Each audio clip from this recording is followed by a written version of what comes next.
La ville d'Alès, l'espace du bien vivre et Clarisse Automobile, distributeur Citroën, présente. Les routes de l'été Sud Radio, 10h midi, Gérard Klein. Eh bien oui, c'est moi. Clarisse Automobile, vous verrez sur l'aile droite et l'aile gauche de la voiture, au-dessus de la roue avant gauche, c'est donc l'autocollant Clarisse avec un QR code qu'on peut flasher. Donc, Alès. Alors top là, le terrasse du bistrot, il fait soleil, nous on est encore à l'ombre. À ma gauche donc j'ai le monsieur bavard, Christophe, qui est à la mairie, il est vraiment sympa et très important. Et à ma droite j'ai Antoine. Est-ce que ça va? Comment ça va Gérard? Ah ben non, parce que ce matin c'est toujours compliqué l'installation en fait. Et là ça roule, tout roule. Mais c'est pas ce matin qui était le plus stressant. Non, mais c'était vachement marrant. En fait, en deux mots, nous on est là tous les deux, vous nous voyez ici physiquement à Alès. On a un micro chacun, on a un casque, etc., une grosse pendule et tout. Mais pour que tout ça fonctionne, à Paris, il y a Micha, on peut le dire. Micha et Jamel. Et Jamel, voilà, qui sont tous les deux, qui reçoivent le son, qui nous font les retours et tout. Donc en fait, on est 4 pour faire l'émission. On n'est pas juste tous les deux, plus vous tous. Mais alors là, aujourd'hui, je sais pas je sais pas par qui on va commencer. Toi, tu veux que je raconte qu'hier on est tombé en panne d'essence? C'est peut-être ça aussi qui est drôle. Alors hier on est arrivé à Alès. Faut tout leur dire à nos auditeurs. Ouais, bah, bien sûr. On est arrivé à Alès et on roule et ma vieille DS, donc 21, elle se met à tousser. Et là, je crois que la jaune déconne un peu, mais en tout cas, je ne veux pas dire de mal de la voiture parce qu'on vit avec, etc. Et en fait, on était en panne d'essence. Donc, j'ai ouvert le capot parce que quand on est en panne quelque part, quand on ouvre le capot, ça fait plus panne, tu vois. Ça fait genre, on est emmerdé. Donc, capot ouvert, je me suis dit, nous deux, on s'est dit, quelqu'un va s'arrêter. Personne. Merde. Et à un moment, une voiture s'arrête avec un jeune garçon, petite casquette, petite barbiche, une femme jeune aussi derrière, très très très jolie, 3 enfants, tout petit. Une roue de secours à droite de la voiture devant, donc il avait crevé. Et il me dit, j'ai crevé, j'ai les mains sales.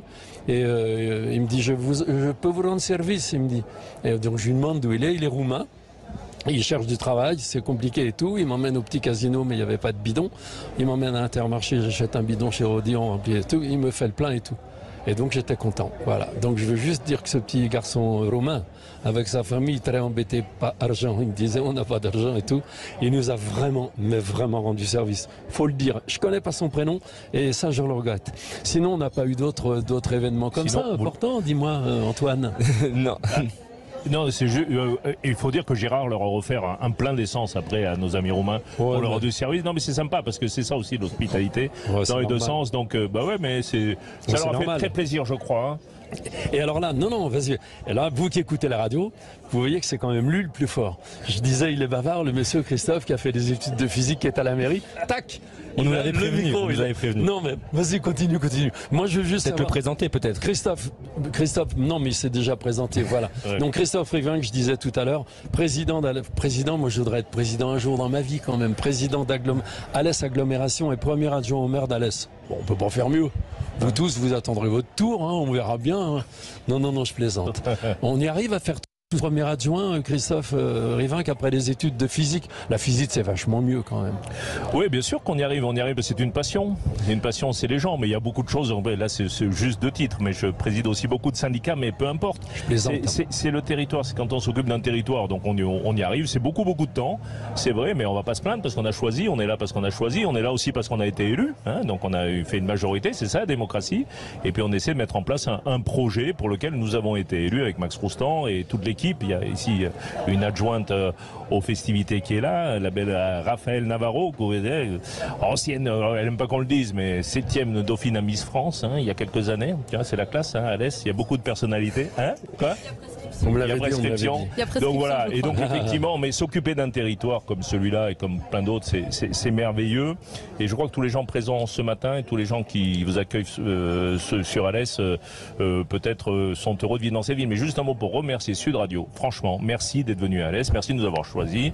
Merci à Gérard Klein parce que je suis un grand fan. Bon, bref, comme beaucoup de monde ici. Je le connais bien. Et Gérard? Ah ouais. Oh putain, fais-le-moi connaître parce que j'adore. Ben alors, on va faire un truc pendant que tu es là, on se tutoie direct. Allez. On va jouer à pile ou face. Allez. Vous allez voir. Et on nous écoute sur Sud Radio 95 FM. Voilà, alors, le truc qui peut être rigolo, c'est pile ou face, tu choisis pile, tu choisis face, peu importe. Celui qui gagne raconte quelque chose à l'autre. Une idée, un truc marrant, un souvenir. Moi, avec mon âge, j'ai un paquet de souvenirs de trucs. Donc tu prends pile ou tu prends face? Pile. Pile. C'est une grosse C'est place. face. C'est face. C'est face, c'est à toi. Ah merde, c'est moi. Alors, je sais pas qu'est-ce que vous voulez que je vous raconte. Ah, tu vois. Un truc quoi? Cinéma, télé, radio, musique, cuisine. Comment? J'entends pas. Vacances. J'ai pas de vacances. T'as pas de vacances? Il est en vacances tout le temps. Et comme Ben moi, voilà, toujours en exactement. vacances. C'est comme la retraite. Les retraités, le problème des retraités, c'est qu'ils n'ont pas de vacances. C'est ça. Quand il est retraité, il n'a plus de vacances, donc c'est difficile. Vacances? Non, vacances, c'est l'Auvergne, évidemment. C'est le village de Blel où on va depuis 40 ans, où la rivière est belle et puis l'air est pur. Donc je dis ça à des amis parisiens, entre guillemets. Je leur dis, mais venez là-bas, l'air est pur. Et l'eau du robinet, elle est formidable. Ça les fait rire. Non, l'air est vraiment pur. Et l'eau du robinet, elle vient du Césalier, un lieu extraordinaire pour marcher et voyager. Bon, je me dis que raconter des trucs, ça fait 30 secondes ou une minute, ça suffit. Après, ça saoule un peu, non? Une minute, ça va? T'écouter, c'est pas saoulant du tout. Je voulais savoir un truc à propos de la physique. Des études, non, moi je suis embêtant avec ça. Et c'était quel genre d'études et quel genre de physique? Ça allait déboucher théoriquement vers quoi? Quelle carrière? Alors, sur l'enseignement, mais en fait, quelque part, voilà, j'ai été appelé par une autre passion, celle de la politique, celle des gens, très jeune. Et donc la physique, c'était la physique fondamentale. Je faisais de l'optique physique, et de l'astrophysique. Alors, je faisais l'observation des étoiles. Et aujourd'hui, il y a des petits jeunes ici qui vont vous en parler. Julien Pépi, le président de l'Étoile Sévenol, c'est magnifique. Regardez l'univers, le ciel, calculer la distance des étoiles, essayer de repérer le ciel. Travailler sur tout ça, et Julien Pépi, qui est le président de l'Étoile Sévenol, parce qu'ici à Alès, effectivement, qui est la ville porte des étoiles, je le rappelle, je l'ai dit ce matin à antenne, tu sais ce que c'est, ville porte des étoiles? Pas de pollution, je sais pas, de lumineuse, voilà, non? mais c'est surtout un label américain, notre fierté. Alors je dis, Alès is the Stargate of the world, parce que c'est un label américain qui a désigné Alès comme première ville porte des étoiles au monde dans le cadre de ce qu'on appelle la réserve internationale de ciel étoilé. Le parc national des Cévennes et Alès est l'une des 13 ou 14 réserves internationales de ciel étoilé dans le monde. Il y en avait 2 en France, Pic du Midi et Alès, parc national des Cévennes. Et maintenant il y a une 3e dans le Mercantour, je crois. Dans le Mercantour, c'est nouveau. Mais nous avons été désignés la première ville porte des étoiles. C'est classe. Par des Américains, par un label américain. Et ça, c'est grâce à tout ce travail fait depuis des années sur ce territoire, à la fois sur le développement durable. Si tu veux, on en reparlera, parce que ici, c'est la ville du développement durable, c'est la ville de la culture. Nous sommes d'ailleurs vice-capitale française de la culture 2024. Je le dis avec aussi une certaine fierté. Vice, parce qu'on n'a pas gagné, mais bon, bref, mais on est arrivé 2e. Donc on est vice-capitale française de la culture. On est dans le développement durable, dans l'industrie de pointe. Voilà. Donc pour revenir au ciel étoilé, nous avons ici sur Alès un observatoire. Nous avons une école d'astronomie, nous avons un planétarium et nous accueillons tous les enfants au sein d'un pôle culturel scientifique ici sur Alès, à Rochebelle, pour apprendre tout ça. Et nous avons un grand spécialiste qui pourrait vous parler lui aussi pendant 2 heures du ciel étoilé. Julien, il va en parler. Et alors, Saint-Michel l'Observatoire, ça vous dit quelque chose? Saint-Michel l'Observatoire? Oui, bien sûr. Jean-Pierre Sivan, ça vous dit pas quelque chose? Pardon? Jean-Pierre Sivan, c'était moi j'avais fait, je vais pas raconter ma vie, évidemment, un institut, évidemment, à Saint-Michel l'Observatoire. Et puis j'étais allé voir donc de plus près l'Observatoire. Et là, j'ai rencontré un monsieur qui s'appelle Jean-Pierre Sivan, qui doit être à la retraite maintenant. Top. Et donc c'était le patron de l'observatoire, tu vois. Et un jour j'ai dit à ce monsieur-là, bon je vais raconter quand même, un jour il était vraiment formidable. Parce que vous avez autre chose dans la tête. Si vous regardez les étoiles, déjà ça fait un drôle d'effet quand même. Et un jour j'ai dit à Jean-Pierre Sivan, un jour je vous emmènerai au Chili. Tu sais, dans l'observatoire. Ah, carrément. Carrément. Ah ouais. Alors, il a rigolé. Voilà, il a rigolé. Ouais. Et puis, j'ai réussi à faire va savoir. Et puis, ça a pris de l'importance. Et j'ai réussi à l'emmener vraiment dans le désert d'Atacama, au Chili. Je l'ai appelé un jour à son bureau. J'ai dit, vous allez bien? Ah, Gérard. Ouais, vous allez bien. J'ai un truc à vous dire. Alors, ah oui, on va au Chili. Silence. Non, je dis, je vous emmène vraiment. Je l'ai emmené, alors là, époustouflant. Et je comprends que ça fasse de l'effet quand on voit un ciel. En fait, un ciel, c'est blanc. C'est pas noir. Je vais vous laisser quand même mon numéro de portable au cas où, si on peut y retourner, c'est avec grand plaisir. Mais vous rigolez? Moi, je fais tout comme ça. C'est-à-dire que j'envoie une idée au flanc, on va dire. Ouais. Je la prends, l'idée, là. Voilà. Et donc, tout le monde s'accroche à l'idée en disant, peut-être que. Avec cette voiture jaune qui est là, je vous le jure. Pour aller au Chili? Non, je traverserai les États-Unis avec elle. Ouais. Pour lui faire plaisir parce qu'elle est trop sympa quand même. Et donc je partirai le 1er avril de l'année prochaine de Boston ou un truc dans ce genre-là pour aller jusqu'à la Californie où j'ai déjà des contacts avec des clubs de voitures en Californie. Donc c'est drôle. Mais je vous jure, je le ferai. Mais le Chili, pourquoi pas? Le Chili, c'est le désert d'Atacama, c'est à tomber. Mais vraiment. Et on a connu un gars qui a transporté la lentille. Au début, il y avait une lentille qui faisait 6 mètres de diamètre, qui venait d'Allemagne. Donc j'ai connu le gars, il était libraire à Oudan où on habite, et la lentille 6 mètres de diamètre. Un miroir. Le miroir. Parce que la lentille se déformerait. Oui, le miroir, mais il fallait l'amener jusqu'à l'observatoire. Ouais. Donc c'était des camions, des arroseuses devant pour la poussière et tout.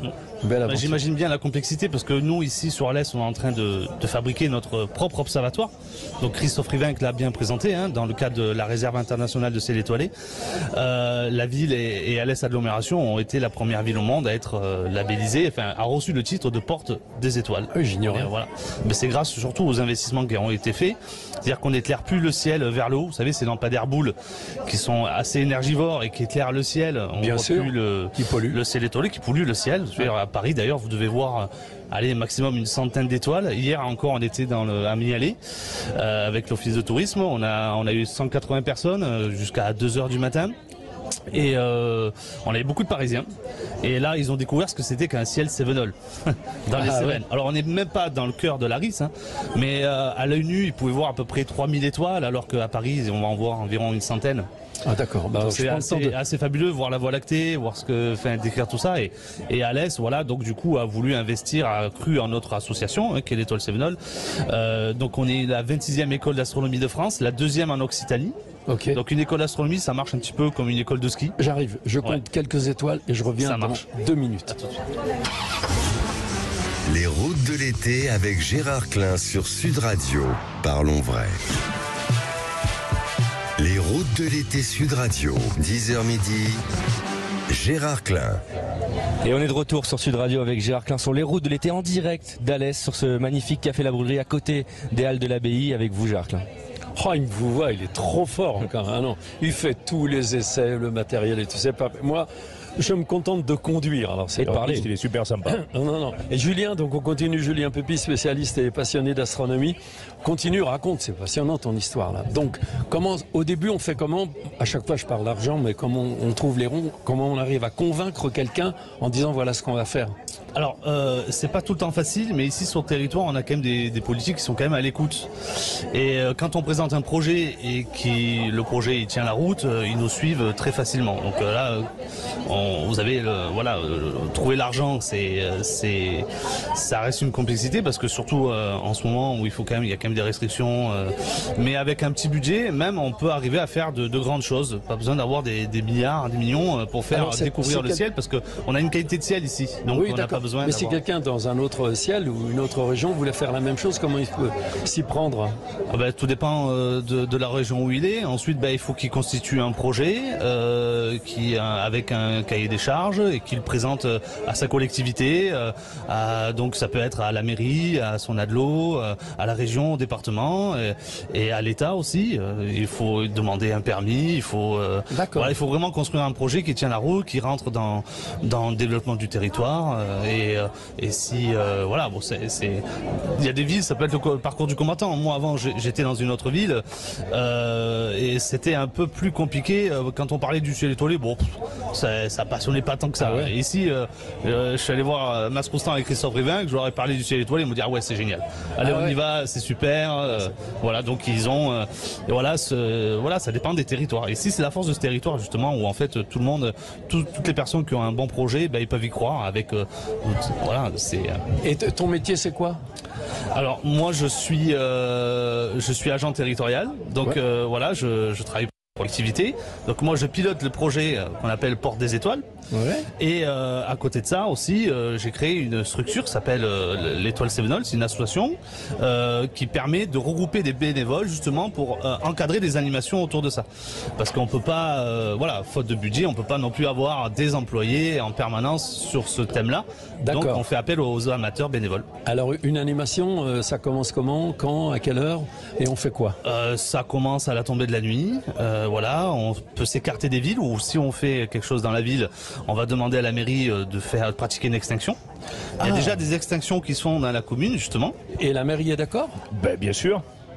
Bien sûr, tout ce qui permet de protéger un peu notre biodiversité, le ciel, les étoiles, permettre aux jeunes de se cultiver. En l'occurrence, découvrir le ciel, l'astronomie, c'est quelque chose qui permet de remonter à ses origines. C'est quand même passionnant d'écouter ces astronomes amateurs ou professionnels qui viennent apprendre. Et on voit la vie un peu différemment, et on voit surtout sa position d'être humain tellement epsilonesque. Sais-tu, Gérard, combien il y a d'étoiles, par exemple, dans notre galaxie à peu près? J'ai pas le temps de les compter. On est sur la route sans arrêt. On n'a vraiment pas le temps de s'intéresser à ces trucs-là. Non, pas du tout. 1200 milliards à peu près, j'arrondis. 1200 milliards. Sais-tu combien il y a de galaxies? Ah ouais, non. Autant, 1200 milliards. Donc t'imagines qu'il y a 1200 milliards, alors 1100, 1200 milliards d'étoiles dans la Voie lactée qui est notre galaxie, dans laquelle il y a notre système solaire, et il y a 1200 galaxies équivalentes à la Voie lactée. Donc quand tu es un petit être humain qui pèse un pouillème à l'échelle de l'humanité avec l'univers en expansion, tu vois la vie différemment et tu vois tes origines différemment et tu comprends l'histoire à la fois de l'homme, l'histoire de la nature, l'histoire de... Et c'est là qu'un tout petit Roumain, tout jeune, très pauvre, avec une voiture bien pourrie, te sort de ta panne d'essence. C'est exactement ça. C'est exactement ça. C'est une forme d'humilité, quoi. Ben, c'est la fourmi, au moins, il était petite fourmi. Je radote avec lui, mais c'est vachement touchant, quoi. Tu vois. Tu parlais du Chili tout à l'heure, mais j'ai une anecdote qui me revient en tête, puisque ici, tu es sur un territoire, tu es le Sud Ingénieux, Sud Radio, Alès Agglomération, le Sud Ingénieux. Et nous avons ici, entre autres, un pilote qui a gagné 2 fois Le Mans, qui s'appelle Romain Dumas, qui est un pilote international très très connu, qui est pilote Porsche, et donc qui est monté au Chili pour avoir le record du monde d'altitude pour une voiture atmosphérique, une Porsche, qui a été développée à Alès, dans ces locaux, à RD Limited, ici sur le pôle mécanique dont on va parler ce matin, qui est aussi quelque chose que nous avons créé il y a 20 ans et qui est quelque chose de renommé aussi international. Et donc il est monté dans le désert d'Atacama pour monter jusqu'à 6000, 7000 mètres. Et là il repart cette année. Donc si tu vas aller au Chili, pour avoir cette double, voir à la fois le ciel étoilé et voir Romain Dumas monter par moins 40 degrés avec une bagnole, une Porsche qu'il a développée à Alès avec Porsche usine. Et ça aussi c'est made in Alès parce qu'ici on ne savait pas que c'était impossible, alors on l'a fait. Donc c'est comme le ciel étoilé. Donc voilà, je t'en ai placé 2-3 en même temps là. Donc, tu vois, mais j'ai remarqué, quand on a commencé, ils ont passé Christophe. Lui, c'est Christophe. Oui. Donc en fait, c'est la journée Christophe, on va dire, d'accord? Il y en a un qui chante et un qui parle. Je chante aussi. Ah ouais? Eh oui. Quel genre de variété? Variété ou bien oui, je opéra? chante, Quoi? Non, mais je chante Jean-Louis Aubert, je chante Johnny Hallyday. Laquelle? Ah ben celle que tu veux, l'envie. Parce qu'en fait, on parle, Patrick Rangic. On oublie qu'on est à la radio. Non, Patrick, c'est le patron de Sud Radio, on va dire, on se connaît bien depuis longtemps. Et moi, je lui disais, mais alors, qui est-ce qui va faire entre 10h et midi, ça fait 2 heures quand même. Qui est-ce qui va faire les programmes de disques, d'émissions, tu vois? Il me dit, oh non, c'est du talk. Du talk. T-A-L-K. Du talk, on cause, quoi. C'est pas possible, on va pas causer pendant 2 heures. Mais si quelqu'un, en revanche, peut nous faire, comment ça, qu'on me donne l'envie, c'est ça. L'envie d'avoir envie, il va vous la faire, bougez pas. Donc c'est à faire. Je reviens à tes étoiles tout de suite, mais là on a un chanteur, tu comprends? Attends, je la cherche. Vas-y. Étoile. Ah, parce qu'elle est dans ton téléphone quand tu la chantes. Et voilà. Ah, vas-y. Vas-y. Julie, non mais voilà. Et donc, Julie, elle l'a trouvé. Donc Julie, elle veut pas parler, c'est pas grave, c'est elle qui a organisé tout ça, qui vous a rassemblé. Julie Brionne, elle est brune, elle est grande, elle a un t-shirt sur lequel il est écrit Paris, New York, Tokyo, Alès. Et la classe. Ouais, la classe. Paris, bon, c'est des lettres sur un fond blanc et Alès, c'est sur un fond d'or, évidemment, tout en or. Et alors, qu'est-ce qu'elle cherche là dans son téléphone? On a tous un téléphone. Hier soir, on était à table. Je regardais 3 garçons qui étaient là, qui mangeaient à côté, à une table d'à côté. Écoute, ils avaient tous les 3 le nez dans leur téléphone. Merde, ils étaient ensemble. Ah, c'est nul ça. Ouais, c'est bizarre quand même. Et t'as pas été à Alès plage parce que t'as pas dîné à Alès plage. Tu sais qu'on a une plage sur Alès. Ah non, mais nous on est sérieux. Ah oui, mais priorité. On est dans un marathon et on peut pas se permettre un petit écart là. On a dit hier, on s'est même autorisé, on peut dire une petite boisson alcoolisée, mais c'est tout, pas plus. Oh, vous appelez ça une bière? Ah oui, on peut appeler ça une bière. Mais vraiment pas plus que ça. Et encore, ça sera pour tout le séjour, bien entendu. Là, je vois qu'il y a des verres et un carton de vin. Ah, c'est la chanson? Ouais, vas-y. Peut-être pas. Donc c'est Christophe Rivain, président d'Alès Agglomération et premier adjoint au maire d'Alès, qui chante. Vas-y.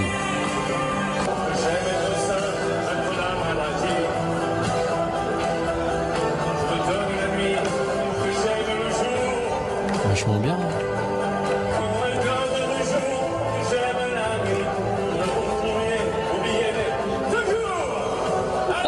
Trop fort. Vachement bien.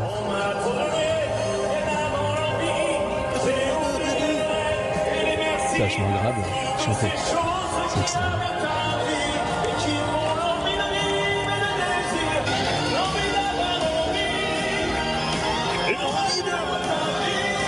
Vachement bien. C'est beau, c'est beau. Applaudissez, applaudissez, un public.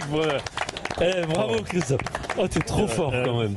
Il faut savoir tout faire pour s'occuper d'un territoire. Hein. Ah ouais, non, il faut parler des étoiles, il faut s'occuper des égouts, il faut s'occuper des poubelles, il faut s'occuper de la propreté des villes, de l'urbanisme, voilà, du développement économique. Non, c'est génial. C'est pour ça qu'on s'occupe de la vie des gens en fait. C'est ça qui est top.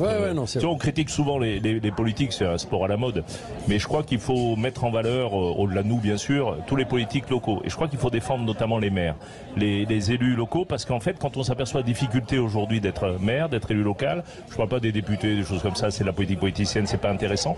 Par contre, je pense que quelque part, oui, il en faut, hein, mais c'est vrai que nous, on a choisi les territoires. Mais tu vois, c'est ce qui fait les villes. La différence entre Alès et une autre ville, c'est les politiques locaux qui l'ont fait. Et Montpellier, Nîmes, voilà. Donc, c'est un petit.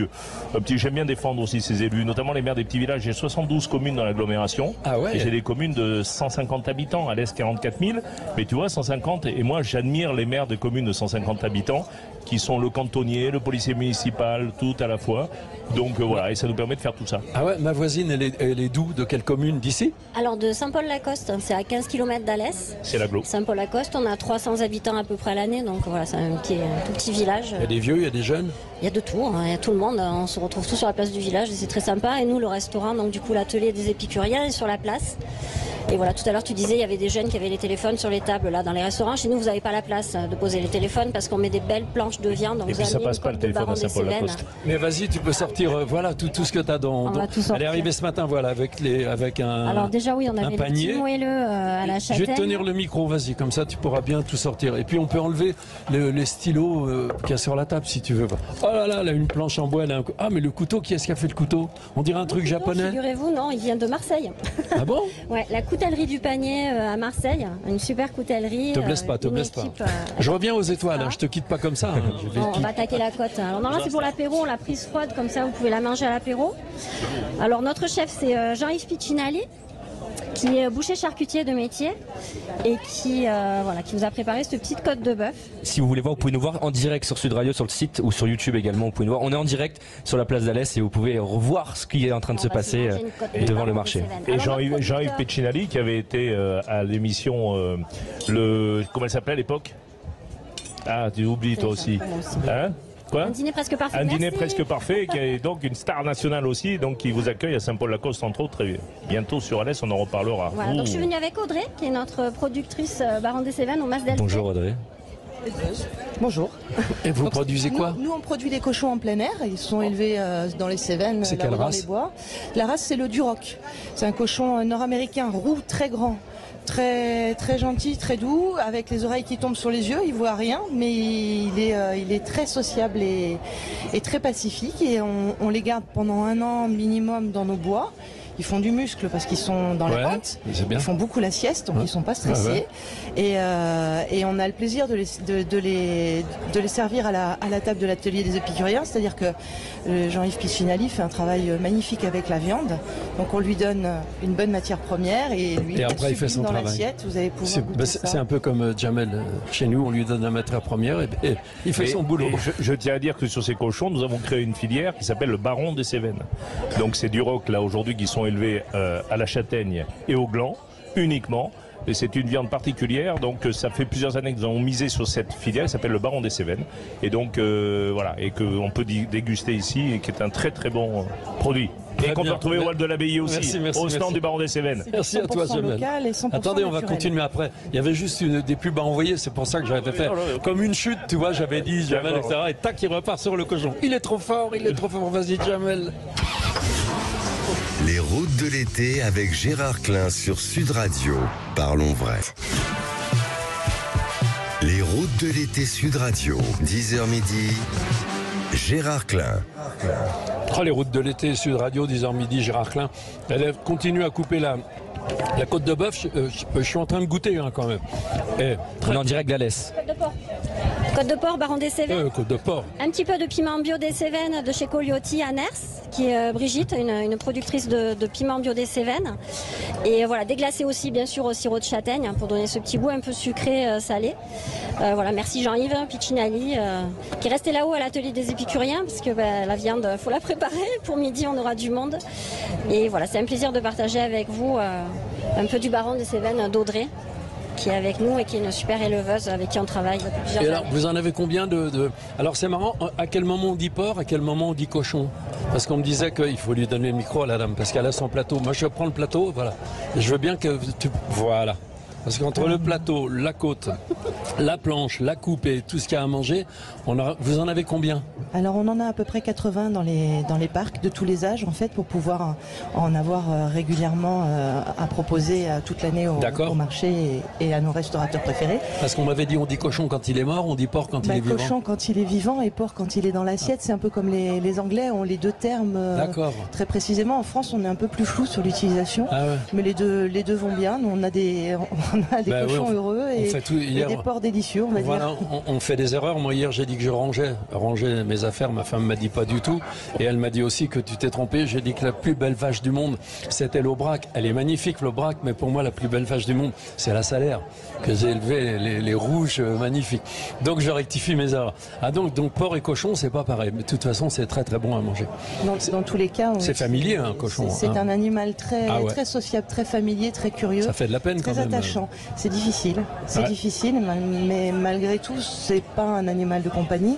Pas vraiment. Ça reste un animal de boucherie et vraiment c'est le deal nous à la ferme, c'est-à-dire qu'on leur donne une belle vie de cochon et en retour ils nous offrent une belle viande de porc, et quand on rencontre un cuisinier comme à l'atelier des épicuriens, c'est vraiment le summum quoi. Mais là, et vous avez commencé toute petite ou c'est votre mari? Pas du tout. Avec mon compagnon, s'est installé en 2018. On a mis nos premiers cochons dans les parcs Cévenol là-haut. Ah ouais, mais vous venez d'où? On arrivait de l'arrière-pays niçois qui, en termes de géographie, ressemble un petit peu aux prémices des Cévennes. Et vous faisiez quoi? Tout autre chose. On était dans la grande distribution. Et on a décidé de faire des choses inutiles, d'arrêter de faire des choses inutiles pour pouvoir proposer quelque chose d'intéressant pour l'âme et pour le corps, on va dire.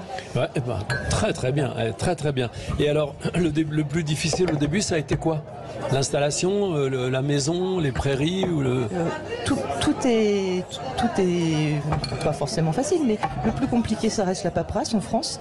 Mais après travailler avec les cochons et dehors, même si c'est un travail physique difficile, tout est plaisant. Alors la paperasse, c'est quoi? Les contrôles, c'est l'installation au départ? Oui, c'est tout un tas de dossiers qu'il faut monter pour expliquer qu'on fait les choses bien et qui sont très très longues et très pénibles. Mais c'est le mauvais côté du boulot, ça en fait partie. Mais le plaisir, c'est d'être dehors dans les bois avec les cochons. Bien sûr, quand vous êtes arrivé, vous avez prononcé le bio. Vous n'avez pas dit un truc pareil quand même?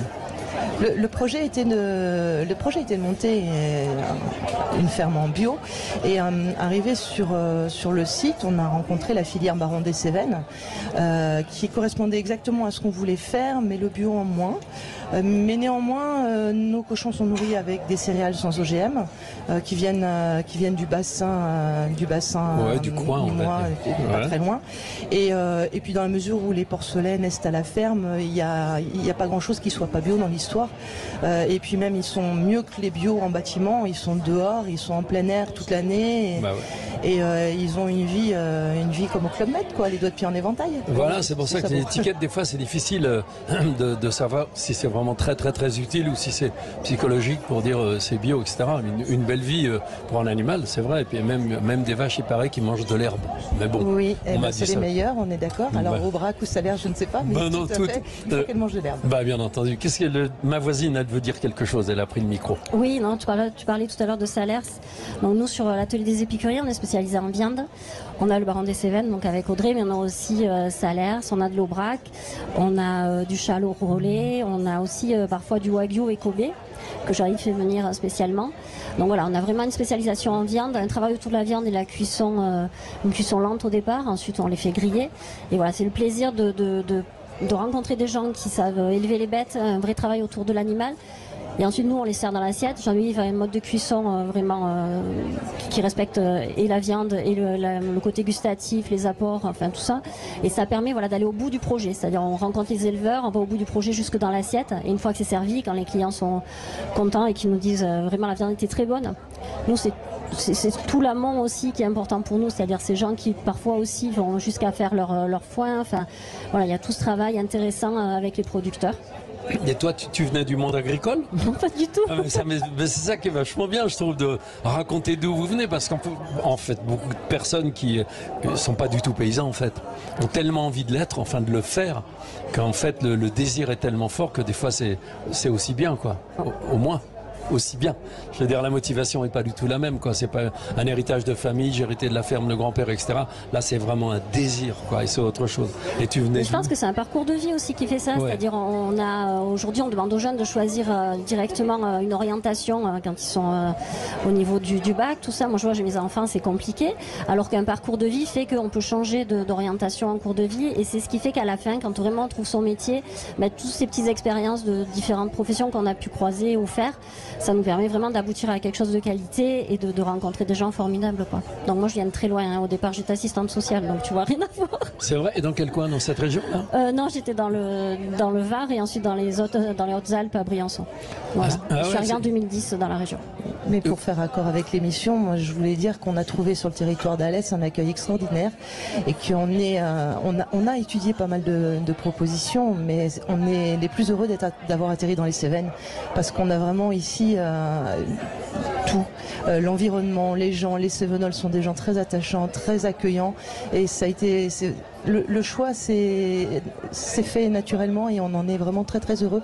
On est bien dans les Cévennes. Et vous avez, à côté de chez vous, vous avez un proche, un vieux marrant. Vous n'avez pas un vieux retraité rigolo ou un sage J'ai un voisin extraordinaire qui à 72 ans grimpe dans les arbres avec sa tronçonneuse et qui fait du bois pour tout le quartier. C'est vrai. Et qui est capable aussi d'aller faire de la via ferrata avec ses petits enfants et qui vient à la maison, qui nous ramène les salades qu'il a en trop. Enfin, et des gens comme ça, il y en a beaucoup ici, et c'est vrai que c'est une chance. Il y a vraiment une richesse. C'est comment son prénom? Marc. Bon bah salut. Bonjour Marc. Non, c'est important, c'est les voisins aussi qui font la qualité de la vie, c'est les voisins. Des fois il y a des gens qui partent à la retraite et puis qui s'ennuient en fait, parce qu'ils sont complètement dépaysés, ils ont perdu le voisin, même l'emmerdeur d'à côté, ils l'ont plus. Et en fait ils deviennent un petit peu malheureux. Il y avait une personne qui était assise, donc il y a deux femmes à ma gauche, il y avait une chaise libre, un jeune homme s'est assis, on allait parler de mécanique je crois, et puis une autre personne vient de s'asseoir, un grand monsieur qui doit avoir un lien, non, je sais pas, avec vous, l'une de vous deux, peut-être. Non, pas du tout. Non, pas du tout. J'ai la fromagerie de l'Abbaye qui est juste en face, les Halles. Je vous ai vu arriver avec des fromages. Ah, vous êtes là, la boutique qui est là. Juste en face. Ok, je croyais que vous faisiez partie de la famille. Ah ouais, la boutique, elle est bien. Sympa. Hier soir, on vient de la refaire et on a investi pour créer un lieu assez sympa avec une sélection de fromages qui est quand même assez impressionnante. Ouais. Ici, qu'est-ce que vous avez comme fromage dans le coin? Il y en a pas mal quand même. Alors bien sûr le Pélardon, hein, c'est le roi des fromages dans les Cévennes. Ah ouais. On a des Pélardons de Saint-André-de-Lancise, on a des Pélardons de Font-sur-Luçan et on a maintenant le Grisou Cévenol, qui est un petit fromage de chèvre cendré, assez fondant. Ah, pas mal. Je vous conseille de le goûter, c'est très très bon. Plus léger, moins fort en goût. Voilà, assez doux, ouais, assez doux. Ah, pas mal. Très et sinon, les gens d'ici vous demandent quoi comme fromage étranger, entre guillemets, genre l'Auvergne ou ailleurs, ou le Brie ou des trucs. Alors bien sûr, le Saint-Nectaire, on a beaucoup sur le Saint-Nectaire, le Roquefort, les produits phares, le Comté, beaucoup. On a beaucoup, alors on a une sélection qui est quand même, on a 150 fromages à peu près présentés dans la boutique. Ah ouais. Donc des fromages étrangers. On propose également des fromages espagnols, italiens, hollandais, anglais. Ah, pas mal. Et des comtés, il y en a des bons. Hein, il y en a de très très bons. Moi j'ai des réservations en fait que je fais garder par Marcel Petite dans le Jura. Non, mais ils travaillent bien, les gars du comté. En fait, depuis longtemps, ils ont abandonné l'ensilage. Oui, complètement. Pas l'ensilage du tout. Pas l'ensilage, complètement. Sinon, ça n'a pas le même. C'est pas pareil, évidemment. Et puis on travaille sur des pâtes cuites en fabrication d'été. Donc ça change tout, puisqu'on a des laits qui sont beaucoup plus gras, on a des fromages qui sont beaucoup plus fondants. Ah ouais. Et alors, est-ce que vous vendez, bon, je vais pas dire un gros mot, mais il y a des gens qui ont inventé le brie avec de la truffe. Oui. Tu sais. Oui. Bon, je veux rien dire, mais c'est pas un fromage, quoi. Voilà. Ah, bon, d'accord. Bon, voilà. C'est tout. Alors là, il y a un ange qui passe, mais c'est un gros ange. Bah ouais, évidemment. Bon, alors là, on est cerné. Elle reprend le micro. On est cerné par vous, la boutique de fromage, la jeune femme qui élève des porcs, toi qui est la plus bavarde. Elle pourrait faire un concours peut-être avec toi, peut-être. Christophe. Très bavard. Juste revenir sur la truffe. La truffe, c'est aussi une belle production sur le coin là. Nous on travaille avec Michel Tourner qui est sur Uzès, qui était jusqu'à l'année dernière le président européen des trufficulteurs. Un fromage à la truffe, c'est très bien. On peut ouvrir un fromage ou le couvrir de truffes fraîches, mais attention, truffes fraîches, donc pas d'essence de truffe. Voilà, nous on est très défenseurs de cette problématique sur l'essence de truffe dans les produits. Donc la truffe se râpe sur tout ce que vous voulez, notamment sur le brie si vous voulez. Mais voilà, truffe fraîche, voilà, pour la consommer. Et ici, c'est des porcs ou des chiens pour la truffe, pour les trouver? Alors, chez Michel, ce sont des chiens. Il a un élevage de chiens truffiers. Son grand-père était encore avec le porc. Mais c'est vrai que nous, des trufficulteurs qu'on connaît, c'est très souvent avec le chien ou à la mouche. Voilà. La mouche, c'est difficile. Hein. Voilà. La mouche, c'est vachement dur. Il faut être patient à la mouche. Hein. Ah oui, on regarde une mouche qui va se poser à un endroit précis et la truffe, elle est dessous. Mais le chien, c'est quand même le plus pratique, quoi. J'ai vu ça l'hiver dernier, on était chez moi, j'arrête de parler. Jackie la tomate, c'est un pote en fait qui s'appelle Jackie la tomate, on l'appelle. Jackie la tomate, donc il fait des tomates. C'est un gars qui fait des tomates, hein, bien entendu, extraordinaire, mais d'une qualité à tomber. Et du coup, on dit beaucoup du coup maintenant. Il fournit des restaurants, des grands restaurants parisiens. Puis Jackie, il me dit viens, on va aller chercher des truffes. Il a quelques arbres comme ça, donc il y avait 2 femmes, la mère et la fille, avec 2 chiens, mais extraordinaire. Nous, on était gelés, et elle, pas du tout. C'est impressionnant. Ouais. Ah ouais, c'est vachement beau à voir, hein. Vraiment. C'est émouvant, quoi. Parce que tu as un chien qui d'un seul coup qui s'arrête et tout, hop, elle le retire gentiment, après elle lui donne un truc. C'est bien. Hein. Chaque année, on fait de la mi-janvier à fin février à peu près, à la période de la truffe d'hiver. On fait un repas tout truffe, de l'entrée au dessert sur les 7 plats. Oh. Et voilà, donc c'est. Au dessert? Jusqu'au dessert, ouais. Alors le dessert, c'est moi. Et tu fais quoi? Alors je prépare une truffe au chocolat, les truffes que faisait ma grand-mère en fait, cette petite recette de truffe qu'on aime bien. Et ensuite on fait une chantilly dans laquelle on met de la truffe, on fait une coque chocolat, on met tout ça à l'intérieur, une petite génoise au fond et voilà, c'est un régal. Donc n'hésitez pas à mettre de la truffe dans votre chantilly. Ah ouais, mais il faut déjà les trouver, puis les acheter, puis ça coûte très cher. Nous on n'a pas les moyens d'acheter des truffes, mais on a les moyens d'envoyer des pubs. C'est ça, Jamel? Les routes de l'été avec Gérard Klein sur Sud Radio. Parlons vrai. Les routes de l'été Sud Radio, 10h midi. Gérard Klein. Et vous êtes bien sur Sud Radio, sur les routes de l'été avec Gérard Klein, en direct du café La Brûlerie à Alès dans le Gard. Et on est bien, on se régale, on a vu plein de produits, Gérard. Et maintenant de nouveaux invités avec toi. Alors nouveaux invités, mais sur la table il y a des choses qui arrivent. Mon Jean-Luc, petit Renaud, mon Jean-Luc c'est mon Jean-Luc quand même. Si jamais tu nous écoutes, alors tu seras aux anges. Il y a tout ce que t'aimes. Ah ouais, non, mais on pourra pas tout manger. Donc à ma gauche, le jeune homme qui a failli parler tout à l'heure, vous vouliez parler de quoi? Et la belle jeune femme qui était mise, vous vouliez parler de quoi? L'un et l'autre, dites-moi. La jeune fille, on commence par les filles. Excuse-moi. Honneur aux dames. Ouais. Effectivement, moi je suis là aussi pour parler des festivités de l'été, mais pas que. Aussi des festivités à venir après l'été. Donc je sais pas par où vous voulez commencer, mais c'est vrai qu'on a un programme vraiment très chargé sur tout l'été pour les jeunes, pour les moins jeunes. La nuit, le jour, il y a quoi? Il y a les deux? Ah, il y a les deux. Il y a beaucoup en soirée également, parce que la journée, priorité accessibilité, on va dire, aux touristes qui sillonnent les rues de la ville, les rues de l'agglomération aussi. Et du coup, surtout en soirée, on part du principe qu'on essaie de faire une festivité par jour. Alors quel genre? Quel genre? Tous les genres. Là, vous avez demain soir, par exemple, du coup, un tribute, donc un orchestre qui vient pour faire un hommage à Céline Dion. Après-demain, vous avez du coup Chimène Badi qui se déplace et qui vient faire un concert également. On a du cinéma en plein air samedi soir, donc avec le film Astérix et Obélix. Lequel, le dernier? Oui, c'est l'Empire du Milieu. Ah oui? Ouais. Ah bah alors. Oui, on en fait des festivités ici. Ah non, on a eu Kenji début de l'été, on a Dev semaine prochaine, on a le concert années 90 pour le 15 août avec du coup pas mal de festivités aussi. Mais... Ah bon, et vous l'avez vu l'Astérix déjà, son film, non? Bon, je suis obligée de dire que non. Non, mais il est vachement bien. Je ne l'ai pas vu. Donc il a été éreinté par la critique et il faut le dire, le film de Guillaume Canet, il a été, je sais pas pourquoi, ils l'ont pris en grippe alors que moi je l'ai vu 2 fois alors. J'ai vu 2 fois, une fois avec les filles, une fois tout ça. Ah non, mais c'est vachement bien. C'est vraiment... Et tout est gratuit. Ah non, mais c'est drôle, mais très, très drôle. Il y a Ramsey qui fait des trucs à tomber. Non. Et à la fin, il y a une surprise, donc je peux pas vous le dire, mais c'est la femme de Guillaume qui joue, elle est méconnaissable, à mourir de rire. Non, ça vaut le coup. Et donc je comprends pas pourquoi. Des fois, il y a des gens qui disent du mal de quelqu'un ou quelque chose, tu sais pas pourquoi. Je sais pas. Les goûts et les couleurs de chacun, mais... Et vous alors, avec j'allais dire vraiment une connerie. J'allais dire, bon, t'es moche, mais tu y arrives quand même. Donc, non, raconte, t'as été élue Miss. Ouf, oui, alors effectivement... Si, vas-y. Alors, j'ai un parcours un petit peu atypique, donc... c'est bien, voilà, Raphaël Navarro, sur ce. Voilà, vas-y. Ouais. Alors, je sais pas si je peux le dire ou pas, mais il y a 23 ans, donc oui, je vous laisse calculer. 80, moi, t'inquiète pas. Hein. J'avais 20 ans à l'époque, du coup, j'ai eu la chance de représenter le Languedoc-Roussillon, donc à l'élection de Miss France, où Élodie Gossuin a été élue, donc, et j'ai fini 7e dauphine. Donc, vachement bien. Voilà. Alors ça change quoi dans ta vie? Ça a changé beaucoup de choses. Ça a changé que effectivement on a une certaine reconnaissance et puis une fierté d'avoir représenté la région et de l'avoir portée haut. Ouais. Que les gens vous reconnaissent et puis saluent aussi le parcours que vous avez.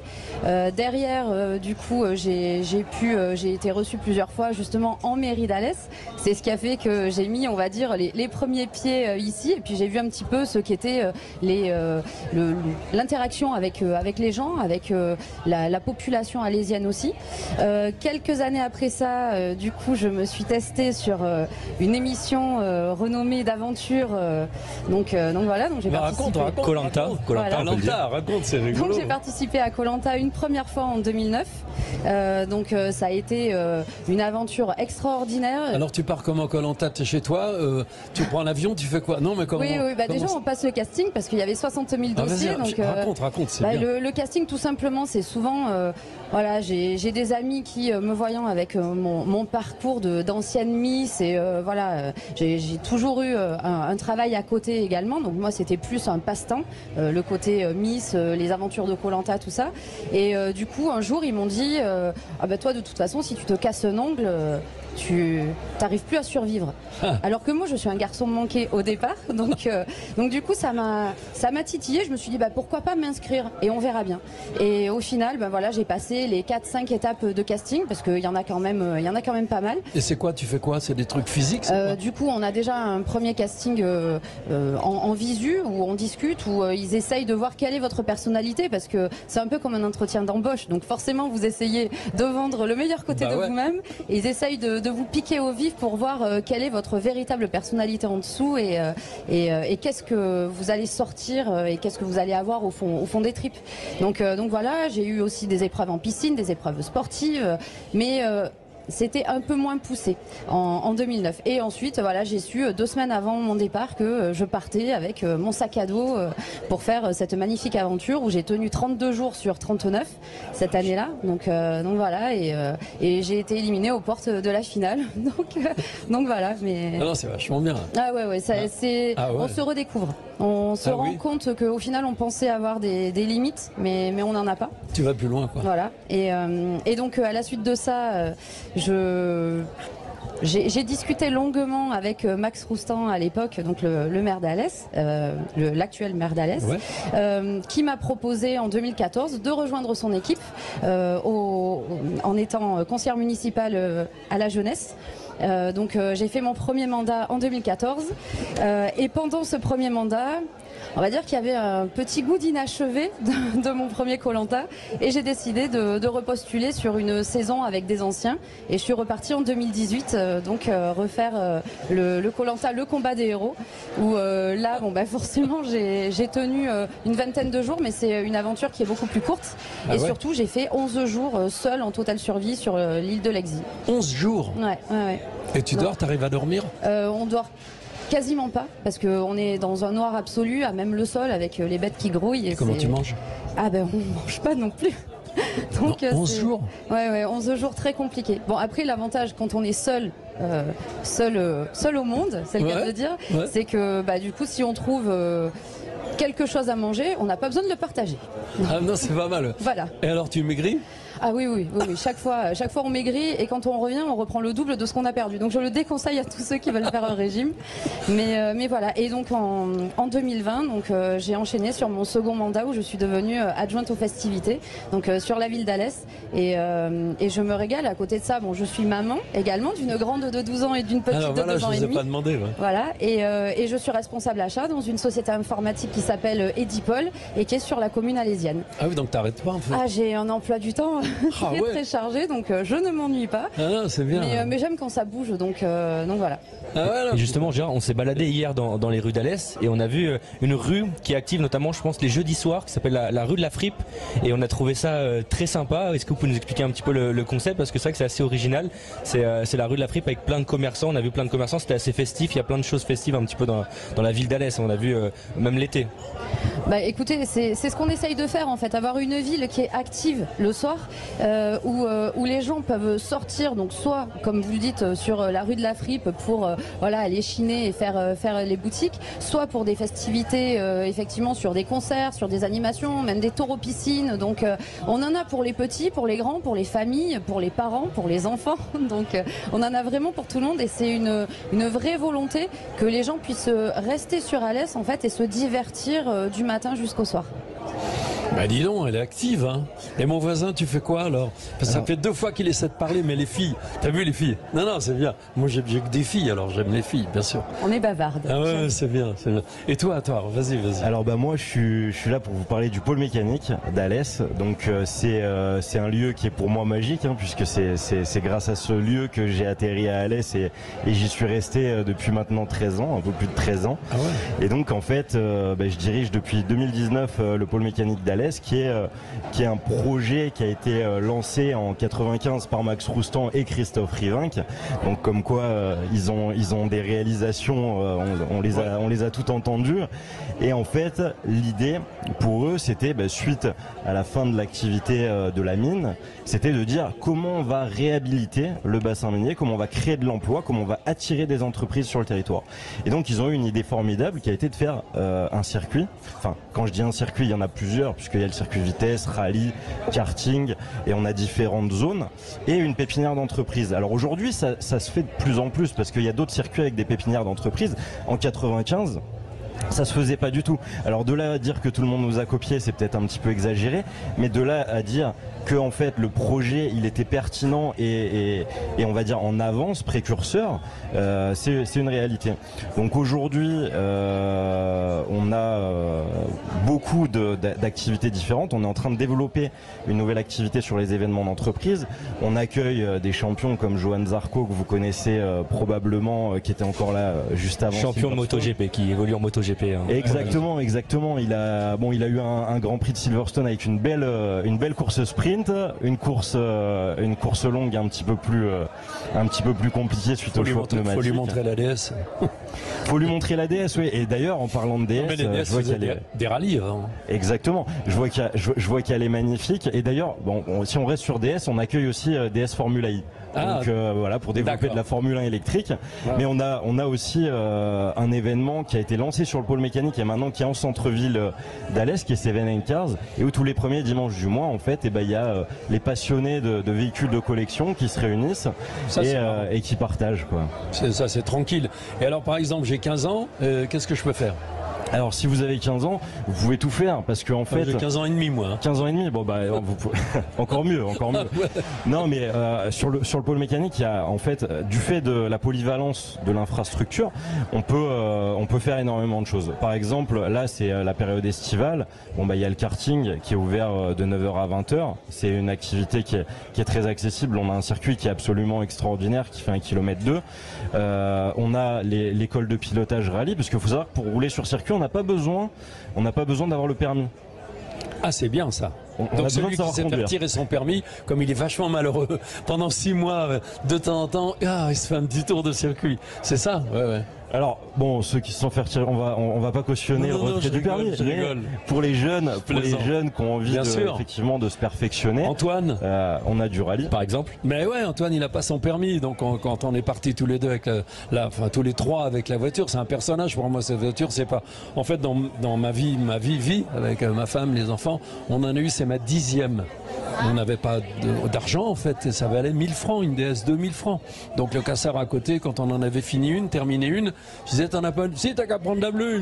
Donc je prenais la bleue et tout, donc des 21 comme ça, 21 injections, pour moi c'était la plus magnifique. Ça roule vraiment, ça consomme, mais ça avance, c'est un avion. Et donc on en a eu beaucoup, et ça fait partie de ma vie. Et moi je comprends que les sports mécaniques, c'est pas un truc de gamine, mais pourquoi pas? Ça touche les gens, quoi. La mécanique, quand tu conduis, je sais pas. Et Antoine, il a pas son permis. Tu veux pas faire un tour cet après-midi? Avec plaisir, mais elle est quand même assez compliquée la tienne à conduire pour une première voiture, non? Bah ouais, mais on te prêtera autre chose, hein. Non, je sais pas. Formule 1, on peut commencer. Le rendez-vous est pris cet après-midi. On vous attend au pôle mécanique et puis on peut faire un petit tour, ouais, avec plaisir.